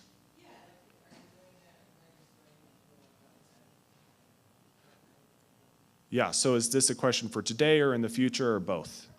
Both. Okay, so for today, the test we're conducting here in Emery County is a very short-term operation. There'll be very little radiation produced. To put a number on it, it'll be a maximum of 30 effective full power days of burnup on the fuel, which is incredibly nominal. So the waste will be minimal, but whatever the waste is will be handled per DOE regulations. So the plan is not to burden the state of Utah and San Rafael with our waste. That is not the plan. But we do also have to wait for the U.S. government to provide us a solution. It's pretty heavily regulated, and they have not provided us with a solution yet, so I'm sorry I can't answer that question directly. In the future, for our later reactors, this is also an unsettled question. You know, the vast majority of, sorry, not the vast majority, all nuclear waste to date has been stored on site, right? And that hasn't been a big issue because it simply doesn't take up that much space. It's pretty surprising, but it really doesn't take up that much physical space. The important part is that you just store it safely and it's secure. So that is, generally speaking, the plan moving forward is when we have energy generating sites, hopefully here in Utah, we will store the waste on site, we'll secure it, we'll maintain it. Does that answer the question? Yeah. I find this totally amazing. I, at one time, worked for Portland General Electric in Oregon, where we had a huge nuclear power plant, and it was over acres and acres of land. And how much, at high peak, how much electricity will a generator like this manufacture, and how many of these are you going to have to manufacture that type of output like the nuclear power plant in Oregon had? Great question. I'm sorry, I'm not familiar with this power plant in Oregon. I'm assuming it's on the order of 2 gigawatts or something of that nature? 1,100 megawatts, okay. So in order to produce 1,100 megawatts, we would need, for our future production reactor, we hope to be producing 25 megawatts per unit. So I know I mentioned this hardware is capable of 5 megawatts electric. There's a bit of a loss in economy of scale by going down to as small as this unit is. We decided on a design constraint that this reactor would fit in a 20-foot shipping container. That limited our power ability. In the future, we have to go less than 2x that size in diameter to be able to produce 25 megawatts, right? And so that is the plan. So we'd be looking at, you know, about 50 reactors to be producing 1,100 megawatts. Eventually, the space demand for that many reactors is on the order of half an acre per reactor or less. So it is space, but it's a lot less space than, say, for example, solar or wind, right? So, yeah. Does that answer the question? Thank you.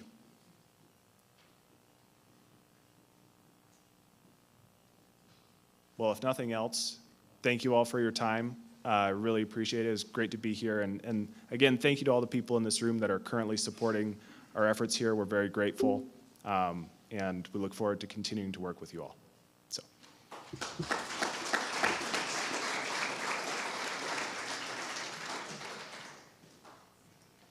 Thank you for that. That's a lot of information. Great questions. Thank you guys for engaging and asking the questions. Sometimes you maybe don't want to speak up, but that adds so much value to what we're doing. Usually your question is on someone else's mind as well, so thank you for asking. To step forward, we have Tracy Rees with us today. from the Utah Office of Energy Development. Tracy is going to speak on Utah's nuclear education and community outreach campaign.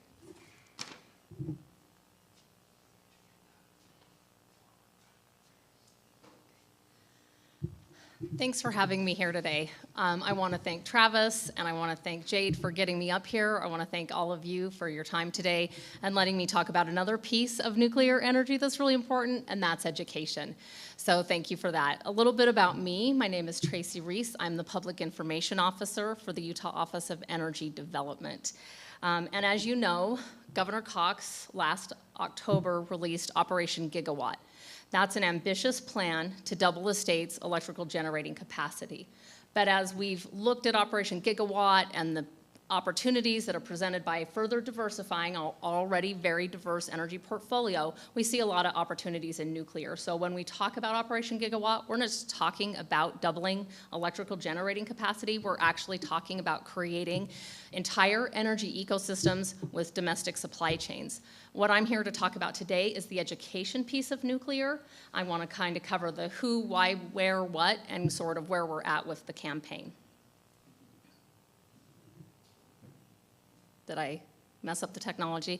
Technology and I, we have a complicated relationship, so let's see if we can get there. I'm sorry, not the button in the middle? Yeah, big green button. Okay, so the why. Why do we need to do nuclear education? We have a complicated history with nuclear, especially Utah. We have downwinders. We have a history that maybe has caused, for good reason, a lot of concerns among our public. But our history is not our future. We don't have to do what we did in the past, but we do need to recognize and acknowledge that history, and we need to explain to people what we're doing in the future, what role can nuclear play. There's opportunities for workforce. And nuclear presents us the opportunity to have not only traditional degree pipelines for education, nuclear engineers, that kind of thing, but also maybe taking our existing workforce or providing technical trades with welders and other things. So there's a lot of opportunities in workforce development. NRC social licensing. Nuclear doesn't happen overnight. It's a complicated process with a lot of steps. And social licensing is embedded in about every piece of that NRC process. So we're going to need our communities to understand the risks and benefits of nuclear and to be welcoming and accepting of those. The data does show that the more people understand nuclear, the more accepting they are of nuclear. We actually see reverse NIMBYism when we have folks who live next to nuclear because they understand the benefits that nuclear provides. There was another study that did find some higher concerns around nuclear for those who lived near the plant, but those concerns were not even equivalent to their concerns about pollution, traffic, climate change, and other things. So we know the more people know about nuclear, the more accepting they are. We see it in the data. So that is one piece of our campaign. The other piece is the community outreach piece. So we're going to go to every county in this state, 29 counties, and hold community engagement events with subject matter experts. We want the public, when they engage with developers and someone's maybe in their community talking about nuclear, we want them to have an informed and a very productive dialogue and not be coming from a place of fear or misunderstanding. So we want to elevate those conversations and make our communities, make sure they understand the risks and benefits. Who here loves it when the federal government comes in and tells them what to do? Anybody? Didn't think so. Our communities are the same. They don't want the state to come in and start telling them, you have to. We're not here to tell people what to do with nuclear. We're here to make sure they understand the risks and benefits and that they want these things in their community. So we're taking a bottoms-up approach. We're engaging, we're listening. The facts in nuclear are clear. The more people understand it, the more accepting they are. And we are confident that we're gonna see some of our communities who are very anxious to have some of these projects in their area. So the who. Who is the team? First of all, you have the Utah Office of Energy Development. We are the state's primary office for energy and mineral development. We're non-regulatory. We're very policy, workforce, education-based. When we put the team together, we were looking at how do we make the best team. This was one of those moments in life where you just kind of get a blessing and all of the pieces come together. If I had to create a dream team, I couldn't have done any better than what we have here. We have Envoy Public Labs. They have a lot of expertise and a long history in nuclear, so they're also committed to community engagement and that grassroots effort. We have Glow Communications. Glow Communications was started by the folks at the Department of Energy, the US Department of Energy, who handled all of the nuclear communications for the DOE. So they know a little thing or two about how do you talk about nuclear and what's important for people to understand. And then we have Bondcom. Bondcom is a local company. We wanted some local expertise, people who understand Utah, they understand our unique culture, our way of doing things, and they know how to communicate effectively, and we have Bondcom for that kind of local connection. So we have a really great team with a lot of expertise, and we're working really well together. So the what? We started off with the pilot campaign. We're really good stewards of our money. We want to make sure that as we do a statewide nuclear education and community outreach campaign, that we're making informed decisions. We're not guessing at what people want to know. We understand what people want to know. We know what the gaps in knowledge are. So we did a 30-day pilot campaign where we went into a rural community and an urban community to find out, what do you know about nuclear? What do you think about it? And then do some education and see, were we able to move perceptions? What kind of resonated with people? What did they understand? Kind of how did they respond to that? So we have the pilot campaign. We're also doing education pieces. We have a website where we have really digestible fact sheets. People can go and learn about nuclear. We're continuing to develop those out, and we'll be providing more information. We have the community engagement events where the public will be able to come, engage with subject matter experts. We have our comms piece, which is the mass communications, and having those subject matter experts do videos, TV, radio, so that people have access to that information right in their homes from the comfort of their sofa or wherever they may be. They can learn about nuclear as they need to. We also are going to be looking to our local communities to create nuclear champions. These are folks who are actually really in those communities. They live there. They understand those communities. They understand their concerns. They understand the opportunities. And we can go in and help educate them so that they can engage with their community members. So there's also a local resource for folks. They can go to a trusted person and find out, what do I need to know about nuclear? What could it potentially do for us in our community? And we'll have those folks be local and be a resource for the people there in their community. Group engagement. This is really important. We're not going to do nuclear in a vacuum. We have to engage. We have to engage with everyone. We have to engage with our tribal communities. We have to engage with the groups who support nuclear and see how they can help us. We also have to engage with the groups who don't support nuclear, and they are out there. So we want to have a conversation because that's really what's going to bring nuclear to Utah in the most effective way. So we plan widespread engagement with all sorts of different stakeholders and different groups. The where. I said every corner of Utah, right? We're going to do this in every single county. The timeline, we're just kind of wrapping up the pilot right now.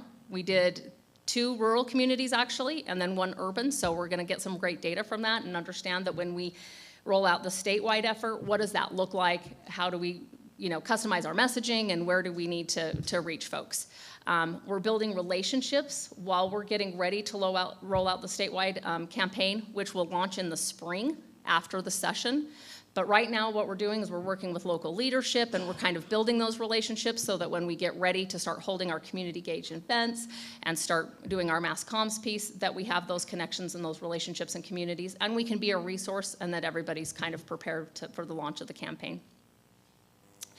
That is just kind of a high-level overview, and I am happy to take questions about the campaign or our office's work or anything else that you might have top of mind. I should go the other way, sorry. Thanks for speaking into the mic. It allows us to put it on the feed. As you do your campaign and you're educating the public about nuclear, I think there's one component that needs to be educated also, is the cost. What is the cost component of nuclear? That's a really great question. So you may have heard about the announcement in Brigham City where we had high tech kind of come out, and Valar touched on this a little bit too. I think we have a lot of companies who understand that costs can start off very high, but there's efforts to reach nth of kind. So if you think about Ford, what did Ford do with automobiles, right? Automobiles were very expensive, and he was like, why do I just want a couple of people who have a lot of money and have customers? If I can actually make these more affordable, then I have more customers. And I think that's what we're looking to do, something similar for nuclear, right? The state legislature has made some moves that make it easier to connect energy-intensive users. And this isn't just data centers. We heard Valar talk about some of the other energy-intensive industries. How can we connect users and energy producers behind the meter and make sure they get the energy they need? So there is an opportunity to deploy these SMRs and these new advanced nuclear technologies in ways that are maybe not as familiar to us as they might be when we're thinking about other energy resources. Think about rural communities. How transformational would it be for some of our rural counties who are having their businesses run on generators to all of a sudden they now have within their community a reliable, affordable 24/7 baseload. So cost is kind of challenging, but I think you see a lot of work towards bringing those costs down, and we anticipate that they'll come down as we see the energy technologies deployed and adopted more widely. How will the regulated utilities interact with this campaign and future generation, nuclear generation, under a regulated atmosphere? So as far as regulation goes, we actually are funding 2 new positions at the Department of Environmental Quality. We're an agreement state, so that does take some of the regulation and put it right here at home, which I think is great because we have relationships with the DEQ, but the NRC, we do have to meet those federal regulations. I know there's talk of the NRC thinking about, does it make sense to have old regulations for old technology, for new technologies? Maybe that doesn't make the most sense. So there are conversations about making sure that regulations make sense for the technologies that they're intended to regulate. We partner with everybody. Utah has a diverse energy portfolio. That means we partner with every kind of industry you can think of in the energy sector, and we're proud of that, and we'll continue to do that work, and that includes our utility partners. And I think there's lots of opportunities, for our utility partners in some of this too, and making sure that we don't get to that point that Valar mentioned, where we see our demand is outstripping our supply. That's really what we don't want to see happen here, and that's why we're being very proactive as a state in making sure that we get these technologies where they need to be, and we can hit kind of the go button, and we can do that safely and responsibly. Maybe just follow up, when I talk about regulated, I'm talking about the Public Utility Commission and regulated utilities needing direction from the Public Utility Commissions and approval from utility commissions prior to construction. What kind of interaction, what kind of discussions are going on there? I have not been part of those conversations, so I can't give you the details. I do know that my leadership engages with pretty much everybody. They have a great relationship with the public utilities. We serve them. Part of our office's role is actually to gather data and provide policy. Hey, you may want to think about this. Here's some data for this. So I know my leadership has great relationships with all the utilities across the state, and I know they're in conversations with them. I'm just not privy to that, so I don't know kind of what those conversations have looked like at this point. I do know there are stakeholders that we are very mindful of and that we want to bring to the table as we have these kind of conversations, so they'll definitely be part of that decision-making, and they have a role to play in the nuclear future just as they have in our energy history, right?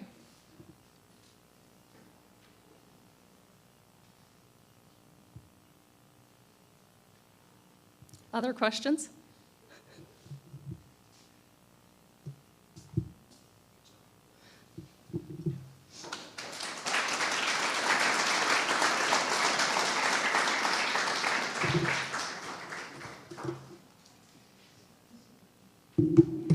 Thank you for that, Tracy. Well done. Well put together. That was awesome. Thanks a bunch. Our last speaker for today, we have with us Kim Rodela. Kim is with the Utah Governor's Office of Planning and Budget.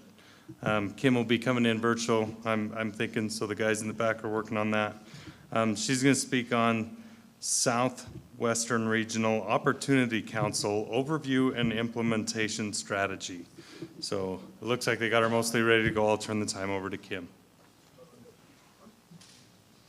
Hey guys, can everyone hear me? Are we good here? Yep, you're coming through loud and Hopefully clear. we are. Are we good? Yeah, we're good. We can hear you. Okay, perfect. I appreciate you guys letting me do this via Zoom. We just had meetings early this morning at the governor's office. So Jade said he'd be able to accommodate for this, and I'm excited to present on this. So a little bit what we are talking about is the Carbon Emery Regional Opportunity Council that was formed. and specifically the implementation strategy document that we have that came out of this ROC committee. And so I just want to show you a little bit of what the document is, and then kind of talk about the background and how we came to that. So I'm just going to do a share screen right here. First, I'll just show you really quick the document, and hopefully you guys can see this okay. Let me know if that shows up. Yep. So this is our implementation strategy document, and this came about from our Carbon Emery Regional Opportunity Council. And I'm just going to run through this just to show you what it looks like. And we can send this out to everyone after the meeting. But essentially, it's a documentation of all the collaborative efforts that came out of how we want to help this area, specifically Emery and Carbon, progress within the region here. And so that is the document. And what I am going to do is I have a slide deck to go over kind of each section of this document, and then also go over the projects that we are working on. So that is what that is. Okay, I will go to my actual presentation now and explain further what this is. 1 second. Hopefully that shares. Okay. Sorry about that. Okay. We'll get that going.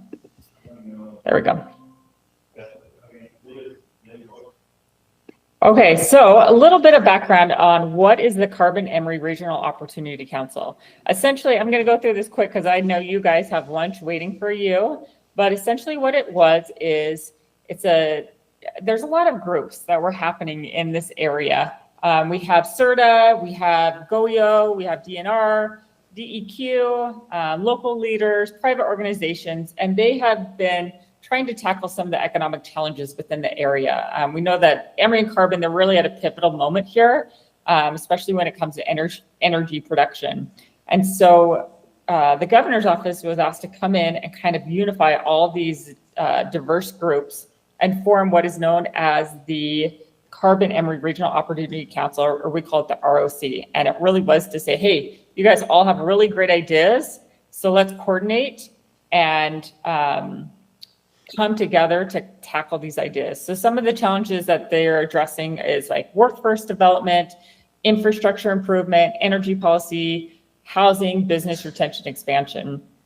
And then essentially the structure of this group is it's kind of a subcommittee of SERDA, and they're the ones who are now the facilitators in administration, and then it's supported by GOPB. And that is really what the ROC is. So we have kind of two groups here. We have the ROC Policy Committee and then the full committee. And so the full committee, it's comprised of all these diverse groups of stakeholders from both counties. You got local, state, we have our federal officials coming in, business leaders, community representatives, and this group is really kind of a big tent of where anyone who's interested can participate and learn about the regional goals and efforts. And this council, we're kind of on a high level strategy of fostering regional collaboration. We hold these meetings on a quarterly basis. And then we also have our policy committee, and that's a subgroup of the council, and it's composed of kind of the decision makers from both counties. So we have county representatives, city representatives, we have SERDA on there, GOPB, and GOIO and DEQ is on there as well. And this committee focuses on detailed policy development and implementation strategies to make sure that really what it comes down to is we're not just sitting around talking, but we're actually like having actionable plans. And so we meet monthly, and that's the schedule for the committee. So right now, so far, like the full ROC meetings, they've met quarterly in January, April, July, October. And then the policy committees are monthly, and we have kind of agenda items for those as well. And out of those policy committee meetings, that's where the agenda comes in for the full ROC meeting consideration right there. So, one of the things that I was just in a meeting this morning and we were talking about who are the people that talk the talk and who are the people that actually do something. And so in order to make sure you are progressing and having actionable items and making a dent in some of the problems that were plaguing the area, we wanted to say, what does success look like? How do we know we're actually successful in what we're doing here? And so we sat down and we're like, okay, well, for the full Regional Opportunity Council, this is what success looks like. I think number one was that it prioritized local input over that top-down state directives. When it comes down to it, the locals know exactly what needs to be done and how it is to be done. I'm on the city council in my city, and it is amazing how much more we kind of know on the issues that affect our residents, because we're in there, we're in the trenches, we know what's going on. And so the state never wanted to come in and say, this is how you guys do things. The real objective was for us to come in and say, locals, how do we do it? And then help to implement that. And so also another area for how does success look like is making sure we had that active coordination between our local, state, and federal stakeholders, because these are all the ones who are the decision makers, and we need help from each one of these groups. Making sure there's clear understanding and engaged participation from those decision makers. If we don't have engaged participation from locals, then it's not going to go anywhere. And also having accountabilities, celebrating our achievements, having focus groups, and then just really having an understanding of the state's energy needs and a strategy to address them. So that's kind of what success looks like for that Regional Opportunity Council. So for the implementation strategy, which is this document that I'm talking about right now, so this is all taken out of this document. What does success look like for that? Well, it means having inclusive collaboration with all those key players, but also what it comes down to, we always need funding. So secure funding for growth and infrastructure development. We need to have regulatory support at the state level, especially that protects baseload capacity and aligns with our long-term energy goals. And not just that, but also policy advocacy, and then a phased approach that acknowledges that infrastructure projects. And that typically requires years to construct and plan accordingly. So that is what success looks like, and that's kind of what we're aiming for. Okay, so out of this group, we got together and said, what are our goals? What are we trying to achieve here? And we came up with 8 overarching goals for the region. And these are our kind of long-term aspirational goals that, if accomplished, would mean we have achieved success for the region. So our number one goal was energy production and transmission. And that essentially is develop and enhance the transmission infrastructure that meets all the growing needs and demands of energy production. Number one goal right there.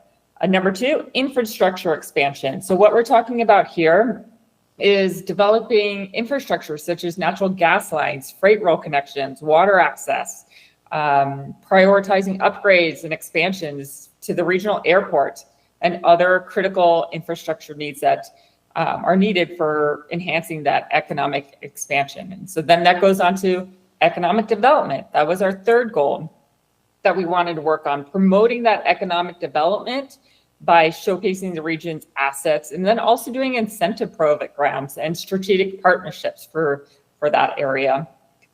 With that, our fourth goal was workforce development and making sure we're collaborating with the industry to align, the trainings and curriculum with the job market demands. And that's really investing in new programs, leveraging USU Eastern campus, and making sure that was a catalyst for regional economic growth. Fifth, we have attract new private business investment in the region. And that pretty much speaks to itself. That's what, OED and GOEO is working on there. And then, of course, with all this economic development, workforce development, and, new businesses, we need housing supply. And how do we go about having not just, high housing supply, but affordable housing? So that's a goal that we're trying to tackle as well, making sure to partner with developments and public agencies and and increase that available housing. The next goal was coal mining and supporting that continuation of expansion of the coal mining in the region. And then our last goal was policy updates and changes. And that's again where this collaboration comes in, working with our state, federal leaders to advance policies that align with these goals and support the success of the ROC committee meeting. So those are really the main goals that we're working on there. And in order to accomplish that, we need to first understand, okay, so what are we working with already? What do we have? And you guys probably already know this, but we wanted to make sure we sat down and said, what all do we have in this region that can help us with these goals? What's already existing? And so we went through and said, these are all the institutions and agencies. We have SERDA, we have GOPV, we have GOIO, Chamber of Commerce, USU, Office of Energy. We have all these institutions and agencies. What's our existing infrastructure? Let's not, keep going over things. We need to make sure we know what we have in place before we start working on new infrastructure. And such as we have the fiber internet, well, we have US Highway 6. And then also whatever our industries and large employers, making sure we have those listed. And then the current career pathways as well, understanding what workforce development we have available as well. And so that we have that in the documentation as well. And so this is just kind of going over what are our existing infrastructures, industries, how do they support us, and what we can do there. Okay, keep going here.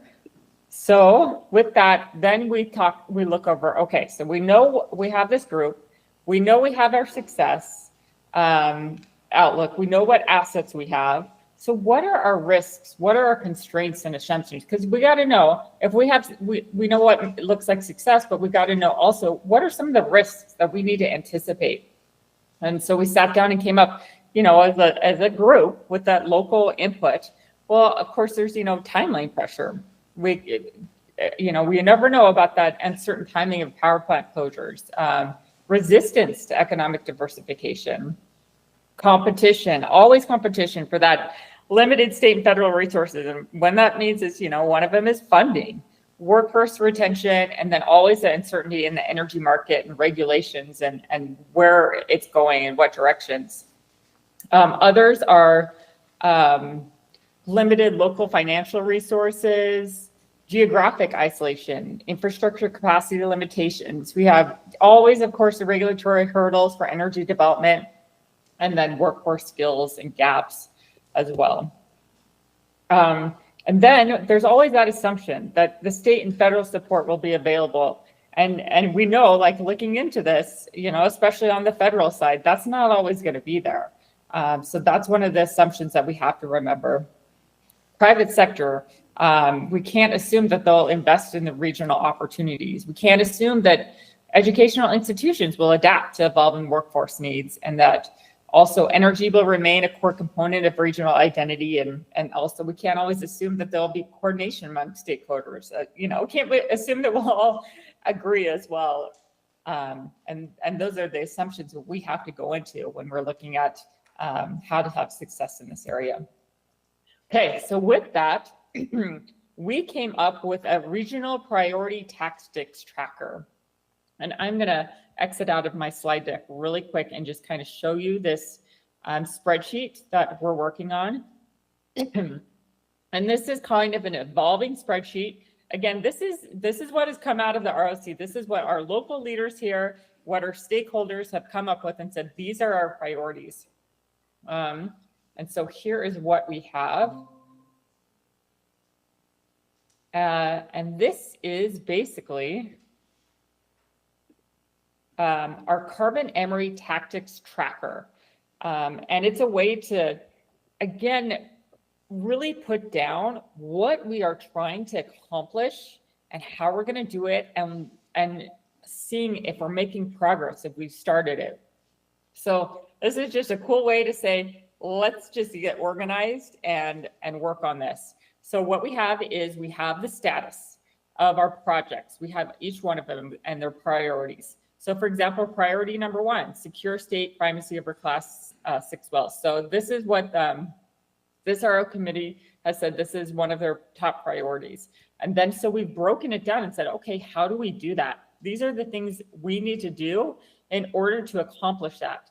Are we started it, not started yet? And so that's the status of it. And then we say, okay, who's going to be our champion? Who's going to help us get through this? Representative Watkins has been a big champion in this area, and same with Brian Powell. And then what's the goal under it? This is energy production. We have, again, our 8 goals. So this is under one of those goals. What is the timeline looking at? Is this an immediate item that we can accomplish, or is it a medium or long-term item that's going to take, years? And then who are the required stakeholders? What, of course, we have to have the potential funding source. A lot of it, some of them is policy and there isn't needed a funding source, but others, yes, we absolutely need funding sources. And then how do we measure success? Well, like for example, state legislation passed. So that's how we know it's successful, or an application has been submitted, or the program is up and running. And then any notes that we have on that. So this whole thing has all of our priorities, all of our projects that we talked about of what we need to do in order to be successful in this area and accomplish those 8 goals that we have there. And so we have kind of a priority, but then also we just have all the projects everyone has thrown out of what they want to accomplish as well. So I think right now we have about 24 projects that we are working on within this group. And so that is kind of our tactics tracker right there. Okay, I'll go back to the slide presentation. And of course, we'll have questions as well, but I want to make sure you guys also have time for lunch. Okay. So going back, we have that regional tactics tracker in our implementation strategy document. And here are the priority projects we have that this group has chosen that we are working on right now. We have the extension of current baseload generation. Let's see here. And this kind of speaks for itself, but essentially it's, making sure we have reliable, affordable baseload power and just the future of it. We also have the continued promotion of coal asset. It's still a critical component of Utah's energy mix, and that's what the region has said. Let's continue to promote it, promote clean coal technologies, coal gasification as well. And then also we're still working on the secure the state primacy over Class 6 wells. That's one initiative that's focusing on kind of transferring regulatory authority over these wells from federal government to the state of Utah. We have our industrial park, which is adjacent to the Utah San Rafael Energy Lab. And that one is just making sure to help it foster the energy sector innovation and really creating a small area master plan, updating local zoning and expanding that area as well. There's, of course, the Ridge Road project area, and that's a high priority economic development initiative that's focused on preparing a key site that's in Carbon County, and that's for industrial and commercial investment. And so we have that broken down on what needs to be done in order to work on that high priority area. Other priority projects we're working on, and this is what OAD was talking about, locate a new nuclear plant in the region. They're pursuing strategic, Carbon and Emery are pursuing this strategic siting of a new nuclear plant in the region. We also have electrical infrastructure upgrades for inefficient within city boundaries, and that's for Price and Helper. And then entrepreneur ecosystem build out, that basically is aimed to strengthen support for startups, small businesses across Emery and Carbon County, and just expand our resources like mentorships, co-working spaces, and capital as well. And then, of course, affordable, attainable housing development, that's one in the works as well. And that's Laura Hansen over at the Governor's Office of Planning and Budget is working with Steve Waldrop on ways that we can bring this to the area as well. It's especially critical, with that growing workforce that we have, that we need to be able to provide attainable housing. And then expansion of the U.S. Eastern is one of the region's largest employers. And so working on expanding its campus and student body. It definitely would contribute to the local economic growth. And then we have the expansion of the San Rafael Research Lab, just to help meet Utah's current and future needs. So those are like some of those top priorities that we're working on in this group as well. So next steps, and this is all in our strategy document, is basically how do we use this strategy document? And one of the things that we want to stress about this is adaptable and it's changing, and it has, you know, there's always changing conditions and opportunities. So to use it effectively, we got to share it with all the relevant stakeholders as a way of kind of understanding the region's goals and priorities and all being on the same board and going for the same goals. Another one is to actively use it as a framework for decision-making, especially when it comes to resource allocation. So when we're talking about local, regional budgeting, decision-making, we hope to refer this document because now we have all this input from all our collaborative groups saying, this is what we want to work on. And then we can also reference it. So there's grant opportunities always becoming available, but this is, I think, our biggest priority is making sure that when you apply for a grant, if you don't have anything in place showing that there is progress in what you're working on or a plan, you're not going to get that grant. So this is something that will help when grant opportunities become available to show, hey, you know what, this is already on our project list and this is how we're progressing and this is who's working on it. You'll be a lot more able to get that money. And then we're going to review each strategy each quarter at the Regional Opportunity Council. And then also the champions will report on that progress and barriers. And then we'll revisit and update the strategy document to reflect progress, changing conditions, and new opportunities. So basically what's happening is we have accountability and progress check-in, and the policy committee will meet monthly to review all the project status and address implementation. Then we'll have the full Regional Opportunity Council. We meet quarterly to receive updates and then provide direction. And then we have our project champions who are going to be responsible for the regular updates on their assigned initiatives. And that is basically what our implementation strategy document is. So hopefully I didn't go over it too quick, but I'd love to know if there's any questions or comments about this document or what we're trying to accomplish as the ROC.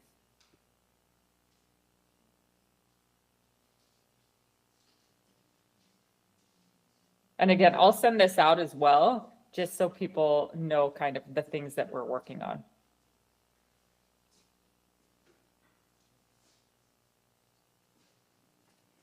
Well, if you're good, we'll give a round of applause. Oh wait, I think it's on you mute. got away with one.